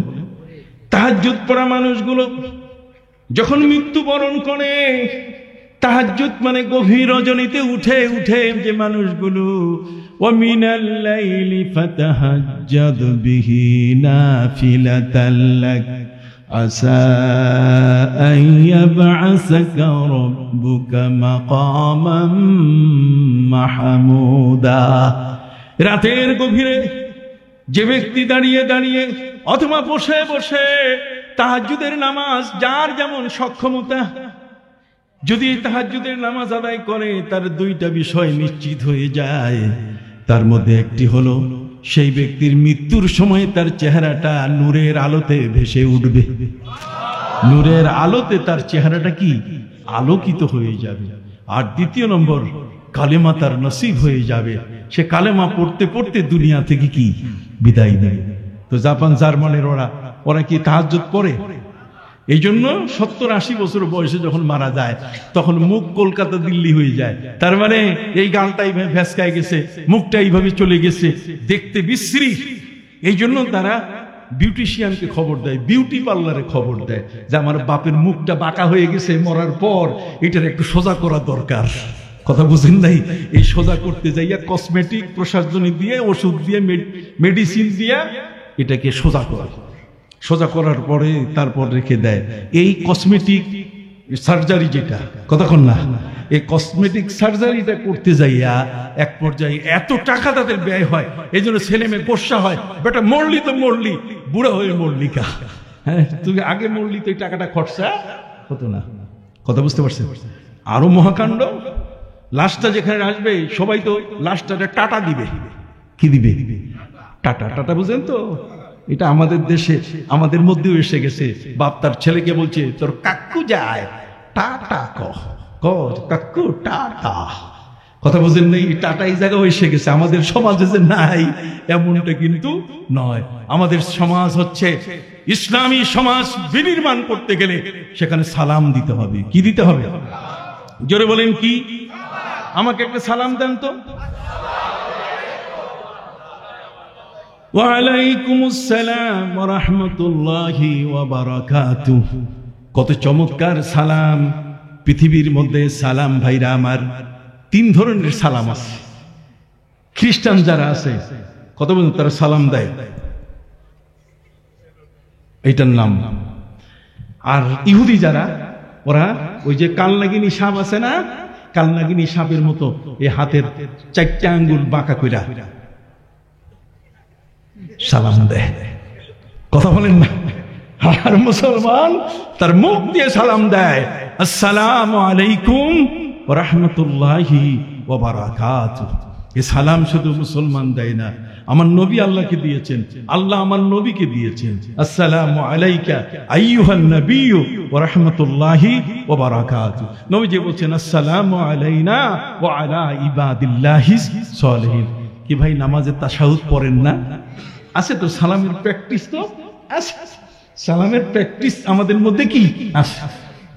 অবাক কাণ্ড, ওই দেশের এই লাশটাকে ওরা রেখে একে টাটা দেওয়ার জন্য আসে। এই টাটা দিতে যাইয়া লাশটা যখন বিছানার উপরে অথবা কোনো একটা জায়গায় যখন রাখে, তখন তার চতুর্দিকে মদের বোতল দিয়ে সাজায়। যে ব্র্যান্ডের মদগুলো খাইছে, কথা বুঝেন নাই, এই সব ব্র্যান্ডের মদ। আমাদের দেশে ব্র্যান্ড তো আছে, যেমন আকিস বিড়ি একটা ব্র্যান্ড আছে, কথা বলতেন। হ্যাঁ, তারপরে ওই যে মুক্তা গাছ আর কি জানি আছে না, এতে বিড়ির কতগুলো কি আছে, ব্র্যান্ড আছে। সম্মানিত সুধী, এই বিড়ি আপনি বাদ দেন খত, এই জাপান জার্মানির মধ্যে মারা গেলে পরে লাশটার চতুর্দিকে তারা মদের বোতলগুলো সাজায়। ওদেরকে জিজ্ঞেস করা হয়েছে, তোমরা এটা করো কেন? কয়টা এই মদগুলো সে পছন্দ করছে তার জীবনে, এখন শেষ বিদায়, কাজে কোন বোতলটা নিয়ে সে যাবে এটা তো আমাদের জানা নাই। মদের বোতল নিয়ে যান। হায় হায় হায়, আমার নবীজি সাল্লাল্লাহু আলাইহি ওয়াসাল্লাম কি মহাসত্য কথা বলেছেন। মনে হয় নবীজি পৃথিবীটা ঘুরে ঘুরে যেখানে যেখানে যা দরকার সে বাণীগুলো তিনি দিয়েছেন। সুবহানাল্লাহ বলেন। যেখানে যে বাণীগুলো দেওয়া দরকার সেখানে কি সেই বাণী দিয়েছেন। নবীজি বলেছেন তামুতুন কামা তাহিয়ুন, তোমার মৃত্যু হবে তেমন তোমার জীবন ছিল। অতএব মদের বোতল দিয়ে সাজানো। অথচ ইসলাম, যদি কেউ মারা যায়, বাবা মায়ের মৃত্যু হোক, কখনো কোনো মুসলমান কামনা করে? বরং ইসলাম বলেছে ওয়াকফিজ লাহুমা জানাহা যুল্লি মিনার রাহমা, তোমার 2 বাহু তোমার মা বাবার জন্য প্রশস্ত করে দাও। তোমার মা বাবা, তাদের পায়ের নিচে তোমার বেহেশত। অতএব খবরদার মৃত্যু কামনা করো না। একদিন বেশি বাঁচলে 5 ওয়াক্তের নামাজ তুমি বেশি পাইলে, 1 বছর বেশি পাইলে আরেকটা রোজার মাস তুমি বেশি পাইলে, 2টা ঈদের নামাজ তুমি বেশি পাইলে, একটা লাইলাতুল কদর তুমি বেশি পাইলে। কি বলেন, ঠিক কিনা? না 8 রাকাত পড়বো এই জন্য দরকার নাই। তারাবি কয় রাকাত? হাত উঠান তো, কয় রাকাত? খবরদার, তারাবি হলো 20, 8 রাকাত না। হযরত উমরের চেয়ে বেশি বড় পণ্ডিত, উমরের চেয়ে বড় পণ্ডিত। উমর নবীর সাহাবী। নবীজি বলছেন আমার পরে যদি কোনো নবী থাকতো তাহলে উমর নবী হতো। কথা বুঝলেন? উমর সম্পর্কে অসংখ্য ঘটনা। ওয়াশাদ্দুহুম ফি আমরিল্লাহি উমর, আল্লাহর বিধান পালনের মধ্যে সবচেয়ে বড় কঠোর ছিলেন কে? হযরত উমর। সেই উমর লক্ষ সাহাবীর মাঝখানে তিনি ইমাম নিয়োগ করলেন হযরত উবাই ইবনে কাব রাদিয়াল্লাহু তাআলা আনহুকে, এবং তিনি বললেন 20 রাকাত তারাবি হবে। তার দেশের নবীজির লক্ষ লক্ষ সাহাবী বেঁচে ছিলেন, কেউ প্রতিবাদ করে নাই। এখন মৌলবী কোনখান থেকে নাক বাইর কইরা বলা শুরু করছে 20 রাকাত নাই, কত? আমার জীবনের সবচেয়ে বড় মূল্যবান সময়। ওয়াসারিউ ইলা মাগফিরাতিম মির রাব্বিকুম ওয়া জান্নাতিন আরদুহাস সামাওয়াতু ওয়াল আরদ উইদ্দাত লিল মুত্তাকিন। আল্লাহ বলছেন তুমি ইবাদতের প্রতিযোগিতা করো, ফুটবলের প্রতিযোগিতা নয়, নারী প্রাপ্তির প্রতিযোগিতা নয়, বন খেগো কে কত টাকা মারতে পারে, লুটপাট করতে পারে, কে কত টাকা বিদেশে পাঠাতে পারে, কে কত টাকা দেশকে ধ্বংস করার জন্য লুটপাট করতে পারে, ইত্যাদি ইত্যাদি। খবরদার, এই প্রতিযোগিতায় কখনো যাবে না। বরং তোমার প্রতিযোগিতা থাকবে যে আমার সেজদা কয়টা বেশি হয় আরেকজনের চেয়ে। সুবহানাল্লাহ বলেন। আরেকজনের চেয়ে আমার সেজদা কয়টা বেশি হয়, আমার রুকু কয়টা বেশি হয়। وسارعوا إلى مغفرة من ربكم وجنة عرضها السماوات والأرض أعدت للمتقين فاستبقوا الخيرات খায়রাত, কল্যাণের পথে আগাও। ওয়াফআলুল খায়রা লাআল্লাকুম তুফলিহুন, বেশি বেশি আল্লাহর পথে ভালো কাজগুলো করো, তুমি সফল হয়ে যাবে। সুবহানাল্লাহ বলেন। কিন্তু আজ এগুলোতে নাই। আজ আমাদের সমাজ এমন হয়ে গেছে যে আমরা ভালো কাজের সন্ধান খুঁজে পাচ্ছি, এর কারণে যেহেতু কোরআন আমাদের হাতছাড়া হয়ে যাচ্ছে। জোরে বলেন, কোরআন আমাদের কি হাতছাড়া হয়ে যাচ্ছে। কোরআনের মজলিসগুলোতে এখন কোরআনের কথা বলা হচ্ছে না। কোরআনের মজলিসগুলো এখন নাটকের মঞ্চের মতো, সেখানে নাটক মঞ্চস্থ করা হচ্ছে। সেখানে কোরআন হাদিসের অসংখ্য দলিল এই মানুষগুলো এসছে, তাদের একার জন্য নয়, বিশ্বের সকল মুসলমান মুর্দে গানের জন্য দোয়া চাওয়া হচ্ছে। কি বলেন, ঠিক কিনা? আজকে আগামীকাল সকালে মসজিদ উদ্বোধন হবে, ইবাদতের একটা মসজিদ, সেই মসজিদটি তৈরি হচ্ছে। সেখানে ভাইরা মিলে 25 লক্ষ টাকা তারা দিয়েছেন, আরো সবাই একে একে করে দিয়ে ইবাদতের ঘর তারা তৈরি করার জন্য এগিয়ে যাচ্ছেন। এই অগ্রসরতা, এই প্রতিযোগিতা, এটি আল্লাহ বলছেন ওয়াসারিউ ইলা মাগফিরাতিম মির রাব্বিকুম, আল্লাহর মাগফিরাতের দিকে প্রতিযোগিতা করে আগাও। তোমার সেজদা কয়টা বেশি হবে? যদি 20 টাকার তারাবির মধ্যে 8 রাকাত পড়েন, তাহলে 24টা সেজদা আপনার জীবন থেকে বাদ পড়ে গেল। কথা বলেন, 12 রাকাতে সেজদা কয়টা? 24টা। 12টা রুকু চলে গেল, 12 বার কোরআন তেলাওয়াত চলে গেল, 12 বার রুকু সাজদা তাসবিহ সব চলে গেল। নবীজি সাল্লাল্লাহু আলাইহি ওয়াসাল্লাম বলেন, মান তাকাররাবা ফীহি বিখাসলাতিন মিনাল খায়র কামান আদ্দা ফারিজাতান ফীমা সাওয়া। যে ব্যক্তি একটা নফল ইবাদত করে রমজান মাসে, সে একটা ফরজের সওয়াব পায়। আর যে ব্যক্তি একটা ফরজ আদায় করে, সে অন্য মাসের 70টি ফরজের কি সওয়াব পায়। আমার তো সওয়াব দরকার, আমার মৌলবীর ফতোয়া দরকার নাই। কথা কোন? এতদিন সব ভুলের উপরে থাকলাম, এই 1400 বছর সব মানুষগুলো ভুল করলো, এখন নতুন করে আমাদের জীবন শুধরাচ্ছে একদল। খবরদার, সেই পথে কখনো যাবেন না। আপনার মন খারাপ করলেন? আমি সত্য কথা বলছি, এটা একটা কওমি জলসা। কওমি জলসা মানে একটা সামাজিক জলসা, একটা সামাজিক মাহফিল। এই মাহফিলটা কোনো ব্যক্তি বিশেষের নামে নয়। কতক্ষণ না, এটা কোনো ব্যক্তি বা কোনো এই ধরনের কারো নামে নয়, বরং এটি এমন একটি মাহফিল যে মাহফিলে আমরা সর্বস্তরের মানুষ আমাদের জীবনের করণীয়।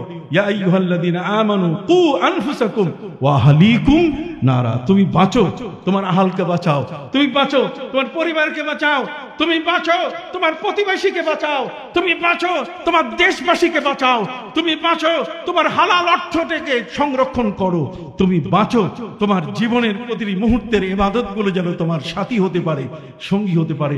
ইবাদতটাই হলো তোমার জীবনের মূল বিষয়। যে কারণে নবী করিম সাল্লাল্লাহু আলাইহি ওয়াসাল্লাম মসজিদ সম্বন্ধে ফজিলত এত বেশি বলা শুরু করলেন, জমাতের সাথে নামাজের ফজিলত। একজন অন্ধ সাহাবী নবীজিকে বলছেন, হুজুর আমার বাড়িটা তো একটু দূরে। আমার বাড়ি কি দূরে? আমার বাড়ি, আমার এই বাড়ি থেকে মসজিদে আসতে বেশ কয়েকটা বাড়ি ক্রস করে আসতে হয়, আমি অন্ধ মানুষ দেখি না। নবীজি, আপনি জমাতে নামাজ পড়লে 27 গুণ সওয়াব পাওয়া যায়, এই সওয়াব থেকে আমার এই চোখের কারণে আমি বঞ্চিত হয়ে গেলাম। নবীজি, আমি কি সওয়াবটা পাবো না? আল্লাহর নবী সাল্লাল্লাহু আলাইহি সাল্লামকে প্রস্তাব করলো সেই সাহাবী, হুজুর আমার বাড়িটা ভেঙে আমি কি কাছের বাড়ি, আমার নোকসান হোক, তারপর নামাজের খাতিরে মসজিদের পাশে আমি বাড়ি নিতে পারি কিনা, জায়গা কিনতে পারি কিনা? নবীজি বলছেন, না, তুমি তোমার জায়গায় যেখানে বাড়ি আছে সেখানেই থাক, আমি তোমার ব্যবস্থা করতেছি। নবীজি সাহাবীদের বললেন, সাহাবীরা তোমরা বাজার যাও, বাজার থেকে একটা রশি কিনে নিয়ে আসো। কি? বাজারে যাইয়া কি কিনে নিয়ে আসো? একটা রশি কিনে নিয়ে আসো। বিশাল লম্বা রশি সাহাবা ইকরাম নিয়ে আসলেন। নবী করিম সাল্লাল্লাহু আলাইহি ওয়াসাল্লাম বললেন, রশিটার একটা মাথা ওই অন্ধ ব্যক্তির বাড়ির খুঁটির সাথে, আর আরেকটা মাথা মসজিদের খুঁটির সাথে বেঁধে দাও। বেঁধে দেওয়ার পরে নবী করিম সাল্লাল্লাহু আলাইহি ওয়াসাল্লাম অন্ধকে বললেন, এই আজান শুনলে এই রশিটা ধরে ধরে ধরে তুমি মসজিদে আসবে, আর নামাজ শেষ হয়ে গেলে রশি ধরে ধরে তোমার ঘরে তুমি পৌঁছবে। সুবহানাল্লাহ। আর জোরে বলেন সুবহানাল্লাহ। কে আপনাকে এই পরামর্শ দিবে? আমার নবী না হলে, কোরআন না হলে আজকে আমরা অন্ধকারের মধ্যে আমরা পড়ে থাকতাম। কি বলেন, ঠিক না? মানুষ আমাদেরকে নানাভাবে আমাদের ঈমান, আমাদের আমল, আমাদের আখলাক, আমাদের চরিত্র, আমাদের ভাষা, আমাদের পরিভাষা সবগুলোকে ধ্বংস করে ফেলত। যা হোক, আমি আমার ভাইদের খেদমতে বলতেছিলাম, এই জগতের মধ্যে আল্লাহ পাক রব্বুল আলামিন তিনি আমাদেরকে জীবন দিয়েছেন, জীবনের মাঝখানে, জীবনের ভিতরে মৃত্যুটা কি লুকানো। যেমন দোয়া কার হাতে কবুল হয়, এটা কি লুকানো। আপনারা বুঝতেছেন কিনা? তাহলে আমার হায়াতের মধ্যে আমার জীবনটা যেহেতু, মৃত্যুটা যেহেতু লুকানো, তাহলে সেই মৃত্যুটা কবে হবে, হবে কবে? কথা বুঝতে পারছেন? আমরা এমন, আমাদের মুরব্বী যদি কেউ মারা যায়, আমরা কেউ মদের বোতল দিয়ে সাজাই না, বরং আমরা ওই পাশের মাদ্রাসার হুজুর হাফেজে কোরআন যারা, ওদেরকে এনে গোল করে বসাই দেই, আপনি তেলাওয়াত করেন, আলেমরা বসে যায়, এলাকাবাসী বসে যায়, ঠিক কিনা ভাই? ওরা মদের বোতল সাজায় আর আমরা হাফেজে কোরআন দিয়ে কি সাজাই। এটাই ডিফারেন্স, কথা কন না? তাদের সাথে আমাদের সেই ডিফারেন্সটা। এখন আমি আমার হায়াতের মধ্যে আমার মৃত্যুটা গোপন হয়ে আছে। যখন মৃত্যুটা আমার গোপন হয়ে আছে, আমি এখন আমার জীবনে এই মৃত্যুটা গোপন হলে কবে আমি মারা যাব, আসেন মারা যাব কবে সেটাও বলি। পবিত্র কোরআন মজিদে আল্লাহ পাক রব্বুল আলামিন বলেন, وَمِنكُم مَّن يُتَوَفَّى وَمِنكُم مَّن يُرَدُّ إِلَى أَرْذَلِ الْعُمُرِ لِكَيْ لَا يَعْلَمَ مِن بَعْدِ عِلْمٍ شَيْئًا। পৃথিবীর মধ্যে কোন কোন মানুষ এমন আছে, শিশু মায়ের গর্ভ, সেখানে আমি তাকে শেষ করে দেই, পৃথিবীতে মায়ের গর্ভে সে মারা যায়, এই পৃথিবীতে আসার আর তার সুযোগ থাকে। আবার কেউ জন্ম নেওয়া অবস্থায় মারা যায়, কথা কন না? আবার কেউ এমন হয় যে জন্ম নিতে গিয়ে প্লাসেন্টা প্রিভিয়া মায়ের ফুল বের হয় না, কথা বুঝতে পারছেন? বাচ্চা জন্ম নিতে গিয়ে সে কঠিন অবস্থার শিকার হয়, হয়তো সেখানে এই বাচ্চাটিও মারা যায়। আমার আল্লাহ বলছে, মিনকুম মান ইউতাওয়াফা, তোমাদের মধ্যে কাউকে আমি মায়ের গর্ভ থেকে পৃথিবীতে আসার কয়েক সেকেন্ড থাকার সুযোগ দেই, দুনিয়া থেকে বিদায় করি। কাউকে আমি একদিন, কাউকে এক সপ্তাহ, কাউকে আমি বছর পার করার সুযোগ দেই। আবার এমনও আছে কাউকে আমি 100 বছর, 1000 বছরের হায়াত দেই। বাবা আদম আলাইহিস সালাম পৃথিবীর মধ্যে তিনি বেঁচে ছিলেন 960 বছর। হযরতে নূহ নবী, পবিত্র কোরআনের মধ্যে সূরা নূহ নামে একটা সূরা আছে, হযরতে নূহ নবী পৃথিবীর মধ্যে বেঁচে ছিলেন 1340 বছর। পবিত্র কোরআনের মধ্যে যুলকারনাইনের কথা আছে, ওয়ায়াসআলুনাকা আন যিলকারনাইন। সেই যুলকারনাইন তিনি পৃথিবীতে বেঁচে ছিলেন 1650 বছর। কত বছর?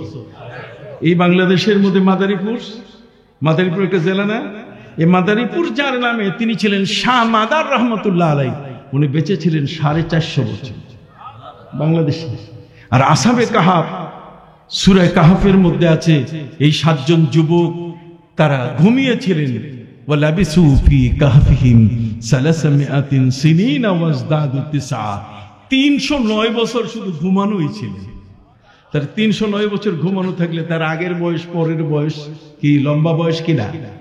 আমরা জানি না কোন সময় আজরাইল এসে যাবে, না কোন সময় ডাক পড়ে যাবে, কথা বুঝতে পারছেন? এই জন্য আল্লাহ বলছেন, ওয়াল আসর, সময়ের কসম। কিসের কসম? সময়ের কসম। সময়টা এত মূল্যবান, এই সময়টা কত বড় মূল্যবান। এই ওয়াল আসরের তাফসীর, এটার কি ব্যাখ্যা একজন বড় আলেম যার নাম আল্লামা ফখরুদ্দিন রাজি রহমতুল্লাহ আলাইহি, পৃথিবীর মধ্যে যিনি তাফসীরে কবির লিখেছেন, পৃথিবীর সবচেয়ে বড় তাফসীরখানা, পবিত্র কোরআনের ব্যাখ্যা গ্রন্থ যিনি লিখেছেন আল্লামা ফখরুদ্দিন রাজি রহমতুল্লাহ আলাইহি, তিনি পীরের বাড়িতে গেছিলেন মুরিদ হওয়ার জন্য। তা আলেম যত বড় হয়, এলেমের গরম তত বেশি হয়। কতক্ষণ দেখেন না কিছু কিছু আলেমের বক্তৃতা একেবারে হোমা হোম, কতক্ষণ না মনে হয় এখনই সব শেষ করে ফেলবে। কতক্ষণ সম্মানিত সুধী, আলেম যত বড় হয়, এলেমের গরম কি বেশি হয়। এই জন্য আল্লাহর ওলিদের দরবারে যখন তারা যায়, আল্লাহর ওলিরা সহজে তাদেরকে অ্যাকসেপ্ট করে না। সহজে আমাদেরকে যত তাড়াতাড়ি অ্যাকসেপ্ট করে, ওদেরকে সহজে অ্যাকসেপ্ট করে না। এদেরকে পাঠায় দেয় যে জঙ্গলে যাও, চুপ করে থাকো, মানুষের সাথে কোনো বক্তৃতা নাই, কথা নাই, কিচ্ছু নাই, চুপ করে থাকবা। আর চুপ করে থাকা অবস্থায় যতদিন তুমি থাকবে, তোমার এলেমের গরম কমে যাবে। আল্লামা ফখরুদ্দিন রাজি ছিলেন এত বড় একজন জ্ঞানী মানুষ। তিনি একজন অলির দরবারে যাওয়ার পরে অলি তারে পাঠাই দিয়েছেন, তুমি জঙ্গলে কিছুদিন থেকে তারপরে আসো। উনি জঙ্গলে গেছেন, জঙ্গলে চুপ করে আলেম মানুষ বসে থাকতে পারে? এই জন্য কলম নিয়ে গাছের পাতায় তফসির, কোরআনের তফসির লেখা শুরু করছেন। তফসির লিখতে লিখতে তফসিরে কবির, পৃথিবীর সবচেয়ে বড় তফসিরখানা তিনি লিখেছেন। একটা সূরার তফসির উনি করতে পারতেছেন না। কোরআনের সব আয়াতের ব্যাখ্যা তিনি সব লিখলেন, কিন্তু একটা সূরার ব্যাখ্যা তিনি, এর তফসির, এর বিশদ বর্ণনা তিনি দিতে পারছেন না। সেই সূরাটা হলো ওয়াল আসরে। কোন সূরা? আপনারা সবাই বলছেন না কোন সূরা? ওয়াল আসরে, সময়ের কসম। উনি বুঝতেছেন না সময়ের কসম বলতে গেলে কাকে বুঝায়। কথা বল, একজন ব্যক্তি, তিনি গ্রামের একটা ওয়ার্ডের মেম্বার, আমার সাথে কথা বলেন। একজন ব্যক্তি কয়েকটা ওয়ার্ড মিলে তিনি চেয়ারম্যান থাকা অবস্থায় তিনি বলতে পারেন যে আমার এই 5টা বা 10টা ওয়ার্ডের মধ্যে যারা বাস করছে তাদের মধ্যে কেউ বেনামাজি থাকতে পারবে না। কারো ছেলে যদি, কারো মেয়ে যদি সন্ধ্যার পরে রাস্তায় হাঁটে, কথা কর না, তাহলে আমি কিন্তু থানায় দিয়ে দিব। চেয়ারম্যান সাহেব বলতে পারে কিনা? চেয়ারম্যান সাহেব বক্তৃতায় অন্য কিছু না বলে তিনি নামাজ, রোজা, হজ, যাকাতের কথা, সত্যতার কথা, নতুন কোরআনের বিষয়গুলো নিয়ে তিনি কথা বলতে পারেন। কিন্তু চেয়ারম্যান সাহেব তো তার জীবনে এই শিক্ষাটা গ্রহণ করেন নাই। ফলে তার ভাই, তার আত্মীয় স্বজন, আপনজন তার নামে স্লোগান দেয় যে অমুকের চরিত্র ফুলের মতো পবিত্র, কিন্তু কোরআনেরও জ্ঞান নাই, হাদিসেরও জ্ঞান নাই, আল্লাহর প্রতি আহ্বান করারও শক্তি নাই। একজন ওসি সাহেব, একজন ভারপ্রাপ্ত কর্মকর্তা, একটা থানা যিনি পরিচালনা করেন, সেই থানা পরিচালক, উনি থানায় ওসি থাকা অবস্থায় যদি বলেন যে টেবিলের মধ্যে তোমাদের সন্তানদের বসতে হবে, সন্ধ্যার পরে পাইলে কিন্তু আমি আমার খাঁচার মধ্যে ঢুকাবো, কতক্ষণ? তাহলে সোজা হইতে বেশিক্ষণ সময় লাগে? কিন্তু সেই সময়টা পাওয়ার পরও বহু মানুষ সেটা ব্যবহার করে নাই। আমি বদরে গেলাম। কোন জায়গা? বদর নাম শুনছেন না? আরে ভাই, মদিনা শরীফ থেকে বদরের 153 কিলোমিটার দূর বদর। এই জায়গায় যুদ্ধ হয়েছে, ইসলামের যুদ্ধ হয়েছে। আবু জাহাল মারা গেছে, 70 জন কাফের মারা গেছে বদরের যুদ্ধে। এখনো কি বুঝেন নাই? আমি বদর গেলাম, বদরের মধ্যে মাগরিবের নামাজ পড়তে মসজিদে গেলাম। মসজিদে মাগরিবের নামাজ শেষ করার পরে বের হলাম, দেখি পুলিশের গাড়ি, খাঁচার মধ্যে, সৌদি আরবের মধ্যে পিছনে মুরগির খাঁচা যেমন, ঠিক এরকম মানুষ আটকাবার খাঁচা আছে। মানুষ আটকাবার খাঁচার মধ্যে কয়েকজন লোককে তারা খাঁচার মধ্যে রাখছে। তা আমি ছোটখাটো হলো আরবি কিছু বুঝি, জানি। তা আমি তাকে জিজ্ঞেস করলাম যে ভাই, এটা কেন? এই লোকগুলো দেখা যাচ্ছে লম্বা লম্বা জামা, কতক্ষণ না, এই লম্বা জামার লোকগুলো আপনি কি অপরাধে ঢুকাইছেন? এই খাঁচার মধ্যে ঢুকালেন কেন? তখন পুলিশ, শ্রোতা, ওখানকার সিআইডি যেগুলো, ওগুলো সিভিল ড্রেসে থাকে, ওগুলো মাথার মধ্যে ওই যে লাল রুমাল, লম্বা জামা, চিনা যায় না, বোঝা যায় না, কিন্তু এরা সিআইডি। কথা বুঝতে পারছেন? সম্মানিত শুধু তারা আমাকে উত্তর দিলেন যে দেখো, ও মাগরিবের নামাজ পড়ে নাই, মাগরিবের নামাজ না পড়ার কারণে খাঁচায় ঢুকাইছি। এখন আমি জিজ্ঞেস করলাম যে ভাই, খাঁচাই ঢুকাইছি, যখন নিয়ে যাবা কই? নিয়ে যাবো জেলখানায়, নিয়ে যাবো জেলখানায়, নিয়ে যাবো তাকে। হাজতে যাবে সে, হাজতে জেলখানায় যাবে। জেলখানায় গেলে কি হবে? আমার দেশে চোর যদি ঢুকে জেলখানায়, ডাকাত হয়ে বের হয়ে আসে, থাপ্পড় দেয়, বেটা খালি চুরি করে আসছো, খুন করে আসতে পারো নাই। কথা বল, এই যে সঠিক কথা, এগুলো মিথ্যা বলছি না। তার মানে অপরাধ প্রবণতা এত বেশি হয়ে গেছে। সম্মানিত সুধী, এমন একজন মানুষ, যে মানুষটি নামাজ পড়ে নাই, তাকে পুলিশ খাঁচাতে ঢুকাইছে। আমি বললাম, একে জেলখানায় গেলে তো একই অবস্থা ঘটবে, ও কি আর নামাজি হবে? কয়ে, শায়েখ তুমি জানো না, আমরা ওকে 2 দিনের মধ্যে 1500 রাকাত নামাজ পড়াবো। কয় রাকাত? 3 দিনের জেল হবে, আর 3 দিনের জেলের মধ্যে 2 দিনেই কত? 1500 রাকাত নামাজ পড়াবো। ইলেকট্রনিক্স যায় নামাজ, ওকে বলবো নামাজ পড়ো, রুকু করো, সেজদা করো, এগুলো পূরণ করো। কতক্ষণ না? 2 দিনে 1500 রাকাত নামাজ পড়ার পরে যখন সাইরা দেই, তখন আমাদের দেখলেই আল্লাহু আকবার, একেবারে সোজা, একেবারে কি সোজা। ওয়াল আসর ইন্নাল ইনসানা লাফি খুসর। পৃথিবীর সমস্ত মানুষ বিপদে আছে, সমস্ত মানুষ বিপদে আছে, তবে ইল্লাল্লাযীনা আমানু ওয়া আমিলুস সালিহাত, যারা নেক আমল করে, যারা ভালো কাজ করে, তারা বিপদে নাই। সুবহানাল্লাহ বলেন। চোরের বিপদ, ডাকাতের বিপদ, কতক্ষণ না? খুনির বিপদ, হ্যাঁ, গুমকারীর বিপদ, আত্মসাৎকারীর বিপদ, লুটপাটকারীর বিপদ, কিন্তু ইমানদার নামাজি তার কি নাই? বিপদ নাই। আসুন আমার সাথে একসাথে পড়ি। বিসমিল্লাহির রহমানির রহিম। ওয়াল আসর ইন্নাল ইনসানা লাফি খুসর ইল্লাল্লাযীনা আমানু ওয়া আমিলুস সালিহাতি ওয়া তাওয়াসাউ বিল হক ওয়া তাওয়াসাউ বিল হক ওয়া তাওয়াসাউ বিস সাবর। 4টা জিনিস যদি তার মধ্যে থাকে, তাহলে সে সময়ের মূল্য বুঝে। ওই ফখরুদ্দিন রাজি, যার কথা বললাম, জঙ্গলে পাঠাই দিয়েছেন, এত বড় আলেম, বিশাল তাফসীর লিখছেন। উনি কোরআনের সব তাফসীর লিখে শেষ, কিন্তু সূরা আসরের তাফসীরটা উনি বুঝতেছেন না, যে সময়ের কসম বলতে গেলে এটাকে কি বুঝাইছেন আল্লাহ তাআলা, আল্লাহ তাআলার পক্ষ থেকে কি বুঝানো হয়েছে। উনি বলছেন, এটা আমি শিখছি একজন ওই বরফ বিক্রেতার কাছে, উত্তর পাচ্ছি না, যার কাছে যাই সেই আমাকে বুঝাইতে পারে না, আমি তাফসীর লিখতে পাচ্ছি না। কিন্তু বাজারে গিয়ে একজন বরফ বিক্রেতা বুঝেন তো, আগের যুগে দেখেন না, ওই যে বরফ বাক্সের মধ্যে নিয়ে এরপরে এটা ওই ঢাকনাটা এরকম থাপড়াইতো, যাতে করে আমাদের দৃষ্টি সেদিকে যাইতো। এর মধ্যে হলুদ রঙের বরফ, এটা আমরা নিয়ে খাইয়া জিব্বা দেখাইতাম, হলুদ হয়ে গেছে জিব্বা। কি বলেন, ঠিক কিনা? রঙিন হয়ে গেছে জিব্বা। এই বরফ বিক্রেতা কয়, তার কাছে আমি কোরআনের তাফসীর শিখছি, সূরা আসরের তাফসীরটা শিখছি আমি ওই বাজারের বরফ বিক্রেতার কাছে। কয় কেমন করে?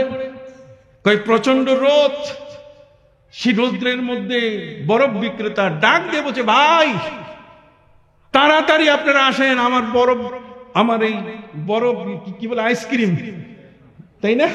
আমার আইসক্রিম নিয়ে নেন, না হলে আমার আমও যাবে, সালাও যাবে। আমসালা মানে প্রচন্ড গরমের কারণে আমার এই আইসক্রিম যদি গলে যায়, এগুলোর মূল্য থাকবে না। এই জন্য সে বুঝতেছে, যত তাড়াতাড়ি বিক্রি করবে ততই কি তার মূলধন, যেটা তার অর্থ, যেটা এতে মূল ব্যবহৃত হয়েছে, সেটা বেঁচে যাবে। তাহলে দেখেন, তার মূলধনটা রক্ষা করার জন্য যেমন সে তাড়াহুড়া করতেছে, সে সময়ের গুরুত্ব দিচ্ছে যে তাড়াতাড়ি নেন, নালে গলে গেল এগুলো আর বিক্রি করা যাবে না। উনি বলছেন, ওই বরফ বিক্রেতার কাছে, আইসক্রিম বিক্রেতার কাছে আমি বুঝতে পারলাম যে সময়ের মূল্য কাকে বলে। সুবহানাল্লাহ বলেন। সময়ের মূল্য কাকে বলে?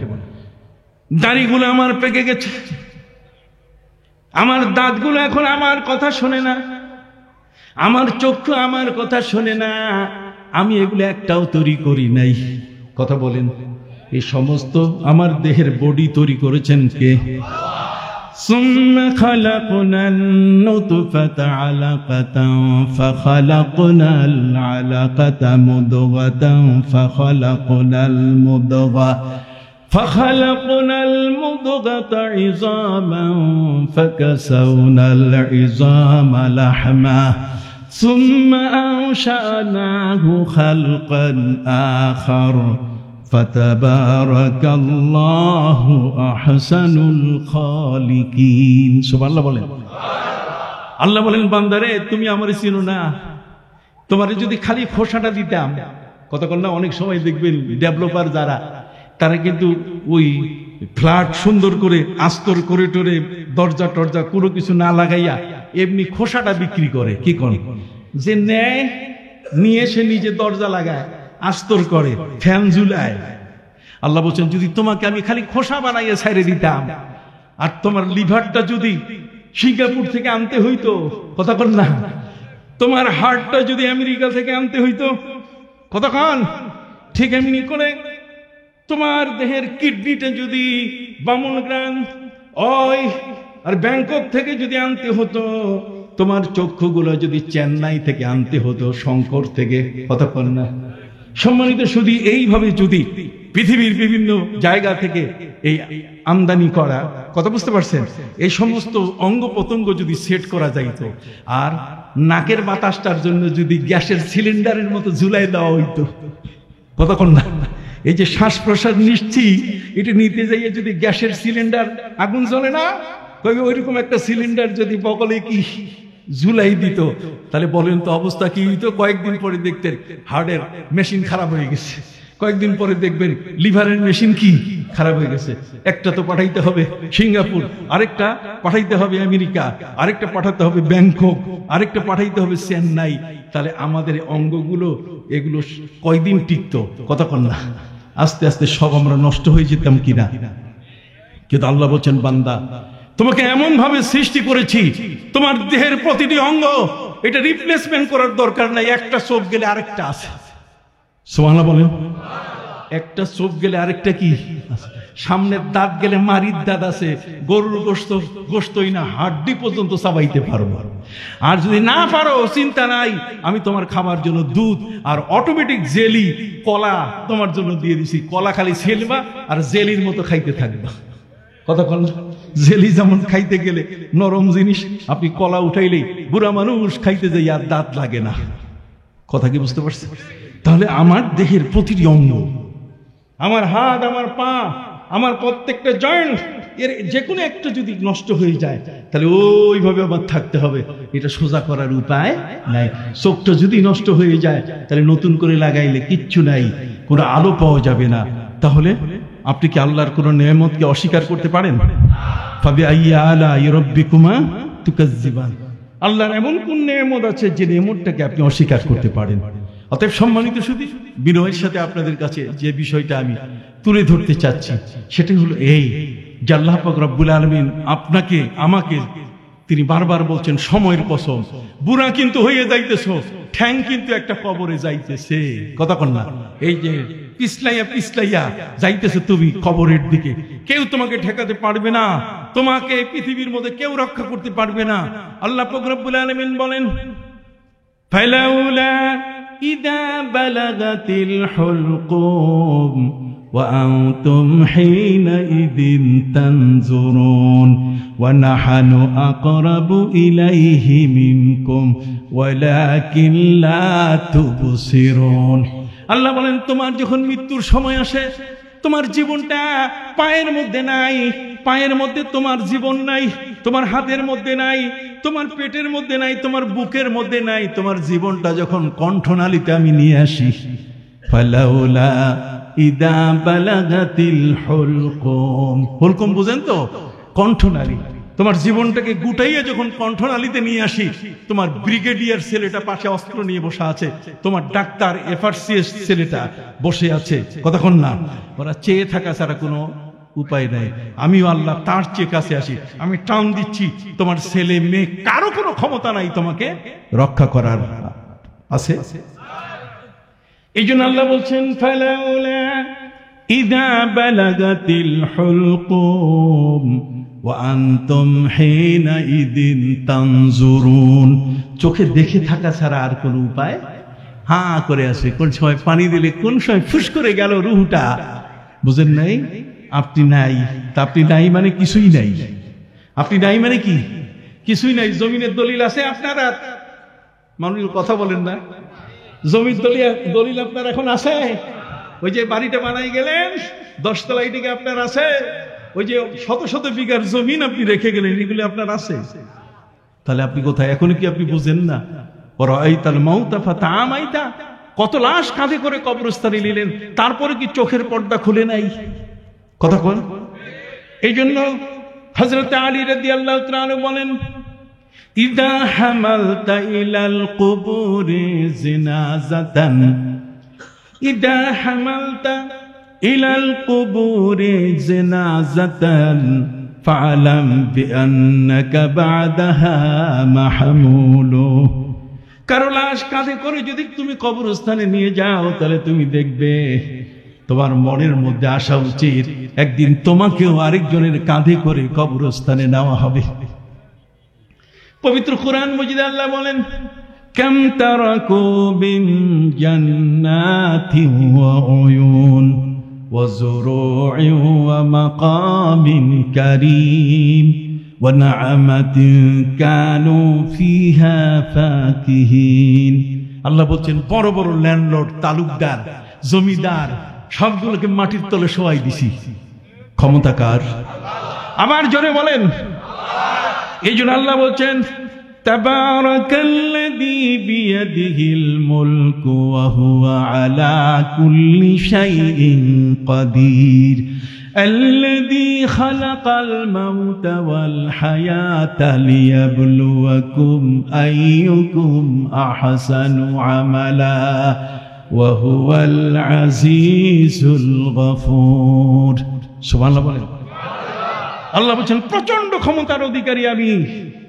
সারা দুনিয়ার সমস্ত ডাক্তার পিছে যদি তোমাকে খাওয়ানো হয়, তোমার জান বাঁচাবার জন্য যদি একেবারে মকরদোষ তোমাকে খাওয়াই দেওয়া হয়, কোরামিন ইনজেকশন দেয়, তারপরও তোমাকে কেউ বাঁচাইতে পারে। রুহটা হলো আমার আদেশ। আমি যদি বলি থাকো তো আসে, আর যদি বলি আসো তাহলে নাই। কি বলেন? ঠিক আছে? রুহটাকে ধরে রাখতে পারবেন? আপনি দেখান তো আপনার রুহ কোন জায়গায়। আপনি দেখান না আপনার রুহটা কোন জায়গায়। এতদিন আপনি আছেন, আপনার হাত চলে, চোখ চলে, রুহটা না থাকলে হাতও চলে না, চোখও চলে না, মুখও চলে না, পাও চলে না, চলাফেরা, উঠা বসা, কথাবার্তা, চাল চলন, পঠ্য পাঠন কোনোটাই চলে না, দৃষ্টি থাকে না, কিছু থাকে না। রুহটা এমন একটা জিনিস, এটা ভিতরে আছে, কিন্তু রুহটা এখন আসি কোন জায়গায়? এটা কি আমার বুকের মধ্যে? এটা কি আমার হাতের মধ্যে? না। আমি পরিষ্কার বলে দেই, ধারণা নিয়ে যান। এখানে আসছেন তো ওয়াজ শোনার জন্য। সম্মানিত শুধু কতগুলো জিনিস আছে যেগুলো যার মধ্যে সহজে প্রবেশ করানো যায় না, কিন্তু সিস্টেমে প্রবেশ হয়ে যায়। সিস্টেমে কি প্রবেশ কি হয়ে যায়। যেমন আপনি দেখবেন একটা লোহা, সবাই বলেন কি, আপনি আঙ্গুলটা ঢুকান দেখি, লোহায় পারবেন? লোহার মধ্যে যদি এই যে মাউথপিসটা আছে লোহা, আমি যদি আঙ্গুলটা লোহায় ঢুকাইতে চাই তাহলে যাবে, কিন্তু আমি আগুনকে দিয়ে যদি ঢুকাইতে চাই আগুনটা, তাহলে যাবে। কতক্ষণ? আগুন আমি লোহার মধ্যে ঢুকাইতে পারবো, কিন্তু আমার আঙ্গুলটা ঢুকাইতে পারবো না। এটা জোরে কর না সুবহানাল্লাহ। রূহটা হলো ঠিক এরকম জিনিস, যেটা আমার মাথা থেকে পা পর্যন্ত ঢুকানো আছে। কতক্ষণ না? মাথা থেকে পা পর্যন্ত কি ঢুকানো। যখন আল্লাহ তাআলা এটা অফ করে দিবেন, আস্তে আস্তে যখন গুটাই ফেলবেন যে এখন আর নাই, তখন হাতও চলবে না, মুখও চলবে না, ভাষাও চলবে না, কথাবার্তা কিছুই চলবে না। এটার নাম মউত। এটার নাম কি? মউত। মৃত্যু যখন আপনার কাছে এসে যাবে, কুল্লু নাফসিন যায়িকাতুল মউত, প্রত্যেকটা আত্মাকে মৃত্যু আস্বাদন করতেই হবে। অতএব মৃত্যুর হাত থেকে পালাবার কোনো সুযোগ। হযরত নবী সুলাইমান আলাইহিস সালামের সময় বাইতুল মুকাদ্দাসের পাশে ফিলিস্তিনে, সেখানে একজন যুবক নবী সুলাইমানকে দেখে বলছে, নবী সুলাইমান, আপনার কাছে বিনয়ের সাথে আবেদন করছি। কয় কিসের আবেদন? কয় আমি এমন একটা লোককে দেখতে পাচ্ছি যে লোকটার পা দুখানা মাটির উপরে আর মাথার চান্দিটা আকাশের সাথে লাগানো। পা দুখানা মাটির সাথে আর মাথাটা কার সাথে? চান্দিটা আকাশের সাথে। এত লম্বা মানুষ দেখি নাই। তার দুটা চক্ষু ওই যে পদ্মা নদীর পাশে যেমন বড় বড় লঞ্চ স্টিমার যায়, কার্গো জাহাজ যায়, এগুলোর যেমন সার্চ লাইট, কি আমি ভুল কইছি? সার্চ লাইট যেরকম, ঠিক অনুরূপ ভাবে ওই লোকটার চোখ দুটা এত বড়। ও আমার দিকে তাকাইলে আমি আর নাই, ও আমার দিকে তাকাইলে আমি নাই হইয়া যাই। নবী সুলাইমান, আপনি আমাকে সাহায্য করেন। ওই লোকটার চোখের আড়াল করার জন্য বাতাস তো আল্লাহ তাআলা আপনার অধীনস্থ করে দিয়েছেন। কথা বলেন, বলে সুলাইমান আর-রিহা আসিফা, বাতাস আপনার হাতে, অতএব বাতাসকে আপনি যা বলবেন তাই হবে। নবী সুলাইমান, আপনি আমাকে এই লোকটার চোখের আড়াল করে দেন, যে লোকটার পা দুখানা মাটির উপরে আর মাথার চান্দিটা আকাশে, এত আসমানে, এত বড় বিশাল দুটো চক্ষু, আমি তার চাহনি সহ্য করতে পারছি না। নবী সুলাইমান বাতাসকে বলেন, ঠিক আছে কান্দে উঠাও। এরে কাঁধে উঠাইয়া ফিলিস্তিন থেকে ভারতের সমন্নাতের জঙ্গলে ওকে ফেলে দাও। বাতাস সেই যুবককে কাঁধে টেনে এরপরে ভারতের সমন্নাতের মাটিতে যখন জঙ্গলের মাটিতে নামিয়ে দিল, যুবক মনে মনে খুশি হলো, এখনো চোখ খুলে নাই, ভয় তো চোখ খুলে নাই যে আমি তো এখন এসছি অনেক দূরে, জঙ্গল ইত্যাদি। সে চোখ মেলে দেখে যার থেকে পালাবার এত আয়োজন, সে আরো কাছে চলে আসছে, আরো কাছে চলে আসছে। ওই যে বিশাল মানুষটা, যার পা দুখানা মাটির উপরে, মাথার চাঁদিটা আসমানে, কথা বুঝতে পারছেন? সে এসে বলছে, যাও কই, আমি তোমার আজরাইল, আমি তোমার কি, আমাকে যে হুকুম দেওয়া হয়েছে সেই হুকুমটা হলো তোমার মৃত্যু কার্যকর হবে সমন্নাতের জঙ্গলে, এই মাটিতে, কথা কন। আর তুমি ছেলে 4000 কিলোমিটার দূরে, এই মাত্র 2 মিনিট আগে, অতএব 2 মিনিট আগে তোমার কবর হবে এখানে, তোমার মাটি এখানে। প্রিয় নবী সাল্লাল্লাহু আলাইহি ওয়াসাল্লাম বলছেন, আলা ওয়া ইন্না কুল্লা নাফসিন লা তাহমিলু আলা সুররাতিহি তারাবাতা কবরি। নবী করিম সাল্লাল্লাহু আলাইহি ওয়াসাল্লাম বলছেন, প্রত্যেকটা মানুষের নাভিতে তার কবরের মাটি আছে। জোরে বলেন। আপনার আমার প্রত্যেকের নাভিতে কি? কবরের মাটি। অতএব কবরের মাটি আপনাকে টানবে কিভাবে? কবির ভাষায় শুনে। কবি বলেছেন, আদমিরা দো চিজ কশদ জোরে জোর, আদমিরা দো চিজ কশদ জোরে জোর, একে আবেদানা দিগার খাকে গোর, একে আবেদানা দিগার খাকে গোর। দুইটা জিনিস মানুষকে রশি টানলে যেমন চুম্বক যেমন টানে ধরে, ঠিক অনুরূপ ভাবে দুইটা জিনিস মানুষকে টেনে নিয়ে আসে। তার মধ্যে একটা হলো তার দানা পানি, তার রেজেক। কতক্ষণ না, আজকে আমি আমার কাজী সাহেব না, এই যে কাজী মোহাম্মদ মনিরুজ্জামান বাবু ভাইয়ের বাড়িতে আমি যে চারটে খাইলাম, কতক্ষণ, এই যে আল্লাহ চারটে খাওয়াইলো, আমি জীবনও তো ভাবি না এই দানা আমার কোনোদিন আমার নামে বরাদ্দ, এই লিস্ট আমার কাছে ছিল না। কথা বোঝেন নাই? কোন কোন মাহফিলে যাই, না খাওয়াইয়া খাইতে নিয়ে বসায়, বসাবার পরে হাত ধোয়াই ফেলছে, হাত ধোয়াবার পরে কিছুক্ষণ পরে বলে, হুজুর খাবার দাবার তো নাই, আসসালামু আলাইকুম জান। কথা বুঝেন নাই? এমন জায়গায় তো বাস করতে যাই, কথা বুঝতে পারছেন? একেবারে জাত বংশ শেষ। আছে না ভাই? মেহমান আতিমুত তাআম ওয়া আফশুস সালাম ওয়া সাল্লু বিল লাইলি ওয়ান নাসু নিয়াম তাদখুলুল জান্নাতা দারাস সালাম। নবী করিম সাল্লাল্লাহু আলাইহি ওয়াসাল্লাম বলেন, দেখলেই সালাম দিবা, দেখলেই কি, আর মানুষ পাইলে তাকে খানা খাওয়াবা। বিশেষ করে ওই মানুষটাকে তুমি খাবার খাওয়াবে যার দানাটা তার পেটে গেলে রুকু সেজদা করবে। কথা কর না, দানাটা পেটে গেলে কি রুকু সেজদা করবে। আফশুস সালাম ওয়া আতিমুত তাআম ওয়া সাল্লু বিল লাইলি ওয়ান নাসু নিয়াম। আর রাতের বেলায় তুমি এমন ভাবে নামাজে উঠবে যাতে সব মানুষ ঘুমানো আর তুমি আল্লাহর জিকিরে ব্যস্ত। নবীজি বলছেন, তাদখুলুল জান্নাতা দারাস সালাম, আল্লাহর দারুস সালাম জান্নাতে তুমি একেবারে ডাইরেক্ট প্রবেশ করবে, কেউ তোমারে আটকাইতে পারবে না। সুবহানাল্লাহ বলেন। আমার কাজী মোহাম্মদ মনিরুজ্জামান বাবু ভাইয়ের বাসায় যে আমি খেয়েছি, এটা রেজেক আমাকে টেনে নিয়ে আসছে। কতক্ষণ না, আমার মা আমার বাপের সাথে একটা বিষয় তর্ক করছে। আপনার মনে করি না যে আমার মা বেয়াদব ছিল, কথা বুঝেন? আমি মায়ের একমাত্র সন্তান। আমার বাবা উনি ছিলেন ডাক্তার, কি ছিলেন, তো আমি তার ঘরের সন্তান। সন্তান হওয়ার কারণে আমি একটু বড় হয়েছি, এখন লেখাপড়া দেওয়ার দরকার। আমার বাপি বলছে ডাক্তার বানাবো। ডাক্তার বানাইলে টেস্ট করাবে, ডায়াগনস্টিক টেস্ট, একটা স্লিপ লিখে দিলে 40% পেয়ে যাবে, আর না হলে একেবারে ফ্ল্যাট বাড়ি পাইয়ে যাবে। টাকার অভাব নাই, শুধু একটা চেম্বার খুলে বসলেই লক্ষ টাকা এক রাতেই পেয়ে যাবে। বাবার খবর, তুমি ডাক্তার মানুষ তো, আমার বাপ যেটা খাইয়া বড় হয়েছে তা কিন্তু না। কথা বুঝতে পারছি? উনি বলছেন অর্থ সম্পদ সে পেয়ে যাবে। আমার মা ছিলেন মৌলভী সাহেবের মেয়ে, উনি বলছেন যে না, আমি তো আমার এই ছেলেটাকে একজন আলেম বানাইতে চাই। কি বানাইতে চাই? আলেম। আমার এবং আপনার জানাজান নামাজ সে পড়াবে এবং মানুষকে নিয়ে দোয়া করবে।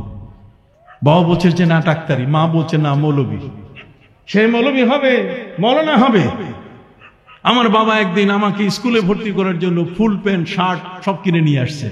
আমার মা টের পাইয়া বাজার থেকে পাঞ্জাবি পায়জামা কিনে নিয়ে আসছে। নিয়ে আসার পরে এই যে শুরু হয়ে গেল ফাইট।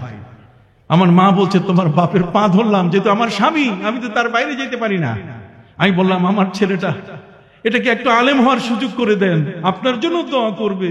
আমি শুনেছি মানুষ মরে গেলে 3টে দুয়ার খোলা থাকে, আর কোনো দুয়ার খোলা থাকে না। নবীজি বলেছেন মাল মাইয়াতু ফিল কবর ইল্লা কাল গারিকিল মুতাকাব্বিস ইয়ান্তাজিরু দাওয়াতাম মিন আবিন আও আখিন আও সাদিকিল্লাহ। নবীজি বলছেন একজন মৃত ব্যক্তি লঞ্চ ডুবি মানুষের মতো। লঞ্চ যখন ডুবতেছে ওই মানুষের আত্মচিৎকারে যেমন হাহাকার, চতুর্দিকে আর্তনাদে আকাশ বাতাস যেমন ভারী হয়, একটা মানুষ মরে গেলে ঠিক এইভাবে সে চিৎকার দেয়, ডাক দেয়, ইয়া আহলি, ইয়া আকরাবাই, ইয়া আওলাদি, হে আমার পরিবার বর্গ, হে আমার ছেলে মেয়ে, হে আমার স্ত্রী, কে কোথায় আছো? এখন থেকে আমার জন্য আর জামার কাপড় কেনা লাগবে না, এখন থেকে ঔষধের দাম দেওয়া লাগবে না, বরং তোমরা আমার জন্য দোয়া করো। আমার জন্য এখন দোয়া বড় প্রয়োজন।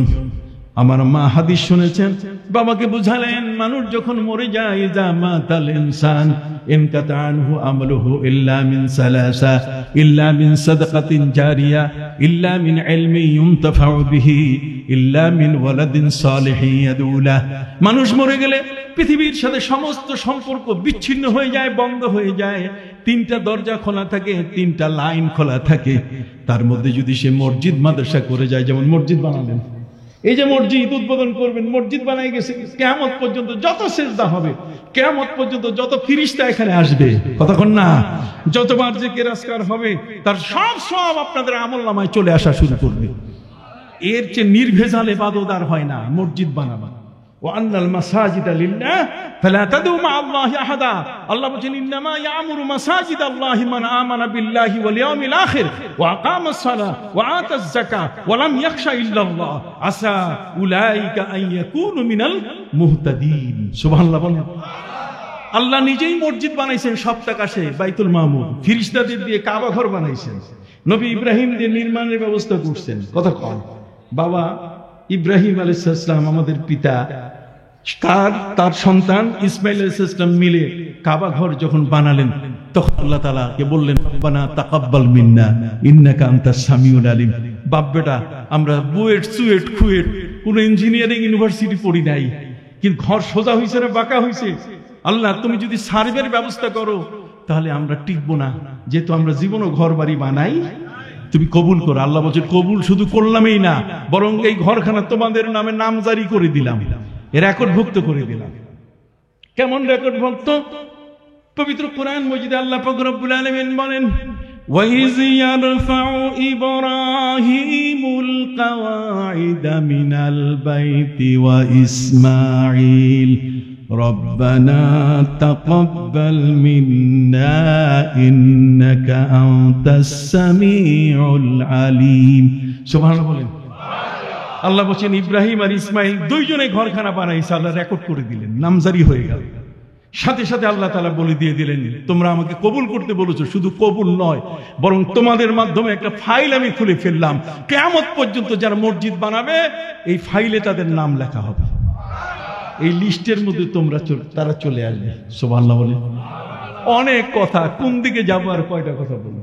সহজভাবে যে জিনিসটি আপনাদের কাছে বলতে চাই, সম্মানিত শুধু ওয়াল আসরে ইন্নাল ইনসানা লাফি খুসর, তার মানে সময়ের কসম। কোন সময় আপনি পৃথিবীতে যাবেন, এখান থেকে হেঁটে আপনি ওই পর্যন্ত যাইতে পারবেন কিনা, উঠতে গিয়ে কাইদ হবেন না সিদ হবেন তাও জানা নাই, কি বলেন ঠিক কিনা? রাত্রে ঘুমানোর পরে আবার আপনি জাগতে পারবেন কিনা জানা আছে? অতএব সাবধান, এখন সময়টুকু যা আছে এই সময় দিয়ে আপনি আর ওই বার্ধক্যকালের অপেক্ষা করবেন না, এখন থেকে আপনার নামাজ শুরু করে দিবেন। কি রাজি আছেন? জোরে বলেন রাজি আছেন? এখন থেকে আপনার ইবাদত শুরু হয়ে যাবে। কথা বুঝতে পারছেন? বাস এটা ওই আমি বুড়ো হব কবে আর 60 বছর বয়সে 62তে আমি ইয়েতে যাব, অবসরে যাব, তারপর নামাজ শুরু করব। তার মানে 60 বছর বয়স হয় তারপরও সাবালক হয় না, নামাজ বলে ফরজই হয় না। কথা বুঝতে পারছেন? 60 বছর বয়স হয়েছে তারপরও সে সাবালক হয় না। খবরদার, নামাজ এত বড় গুরুত্বপূর্ণ ইবাদত। সামনে রোজা আসছে, রোজা ছাড়া যাবে একটা নফল একটা ফরজের সমান। এখানে রোজা অনেক মেহমান নিয়ে আসবে, অনেক মেহমান সাথে নিয়ে আসবে। রোজা ইফতার নিয়ে আসবে, তারাবি নিয়ে আসবে, এতেকাব নিয়ে আসবে। রমজান আমাদের কাছে মাগফিরাত নিয়ে আসবে, রহমত নিয়ে আসবে, জাহান্নাম থেকে মুক্তির পয়গাম নিয়ে আসবে, সেহরে নিয়ে আসবে। কতক্ষণ না রমজান আমাদেরকে লাইলাতুল কদর নিয়ে আসবে, শেষের দশকে এতেকাব নিয়ে আসবে। কত মেহমান, কোন মেহমানকে বাদ দিয়েন না। দিবেন নাকি? জোরে বলেন, দিবেন নাকি? হ্যাঁ, ইফতারও করবেন, সেহরিও খাবেন। কি বলেন, ঠিক কিনা? তেলাওয়াত করবেন, কোরআন তেলাওয়াত করেন। শাহরু রমাদান আল্লাযী উনজিলা ফীহিল কুরআন হুদাল লিন-নাসি ওয়া বায়্যিনাতিন মিনাল হুদা ওয়াল ফুরকান ফামান শাহিদা মিনকুমুশ শাহরা ফালিয়াসুম। কাজে রোজা রাখার চেষ্টা করবেন। এই মাসটা ইবাদতের জন্য যেন কাটাই দিতে পারি, যাতে আমাদের জীবনে রিকভারি হয়ে যায়। আর এই ইবাদতগুলোর পাশাপাশি কদরের রাত, সেখানে 84 বছর 3 মাস ইবাদত করলে যে সওয়াব, একসাথে আমলের মধ্যে। কথা বুঝেন দেই? ইন্না আনজালনাহু ফি লাইলাতুল কদর ওয়া মা আদরাকা মা লাইলাতুল কদর লাইলাতুল কদরি খায়রুম মিন আলফি শাহর। আমরা ইবাদত বندگی করতে রাজি আছি কিনা? সবাই রাজি আছেন? তাহলে সময় কি নষ্ট করা যাবে? ওয়ালাস ইন্নাল ইনসানা লাফি খুসর, মানুষ বিপদে। তার মানে যে নামাজ নাই, রোজা নাই, সেই বিপদে আছে। ঈমানদার এবং নেক আমল করে মানুষের সাথে ওয়া তাওয়াসাউ বিল হক, সত্য কথা সত্য পথের উপরে প্রতিষ্ঠিত, এবং যে কোনো বিষয় ধৈর্যের সাথে সে এগিয়ে যায়, অধৈর্য হয়ে কোনো কাজ করে না। এই আমলটুকু আপনাদের সামনে পেশ করে আজকের মতো এখানেই শেষ করলাম। সকলেই ভালো থাকেন।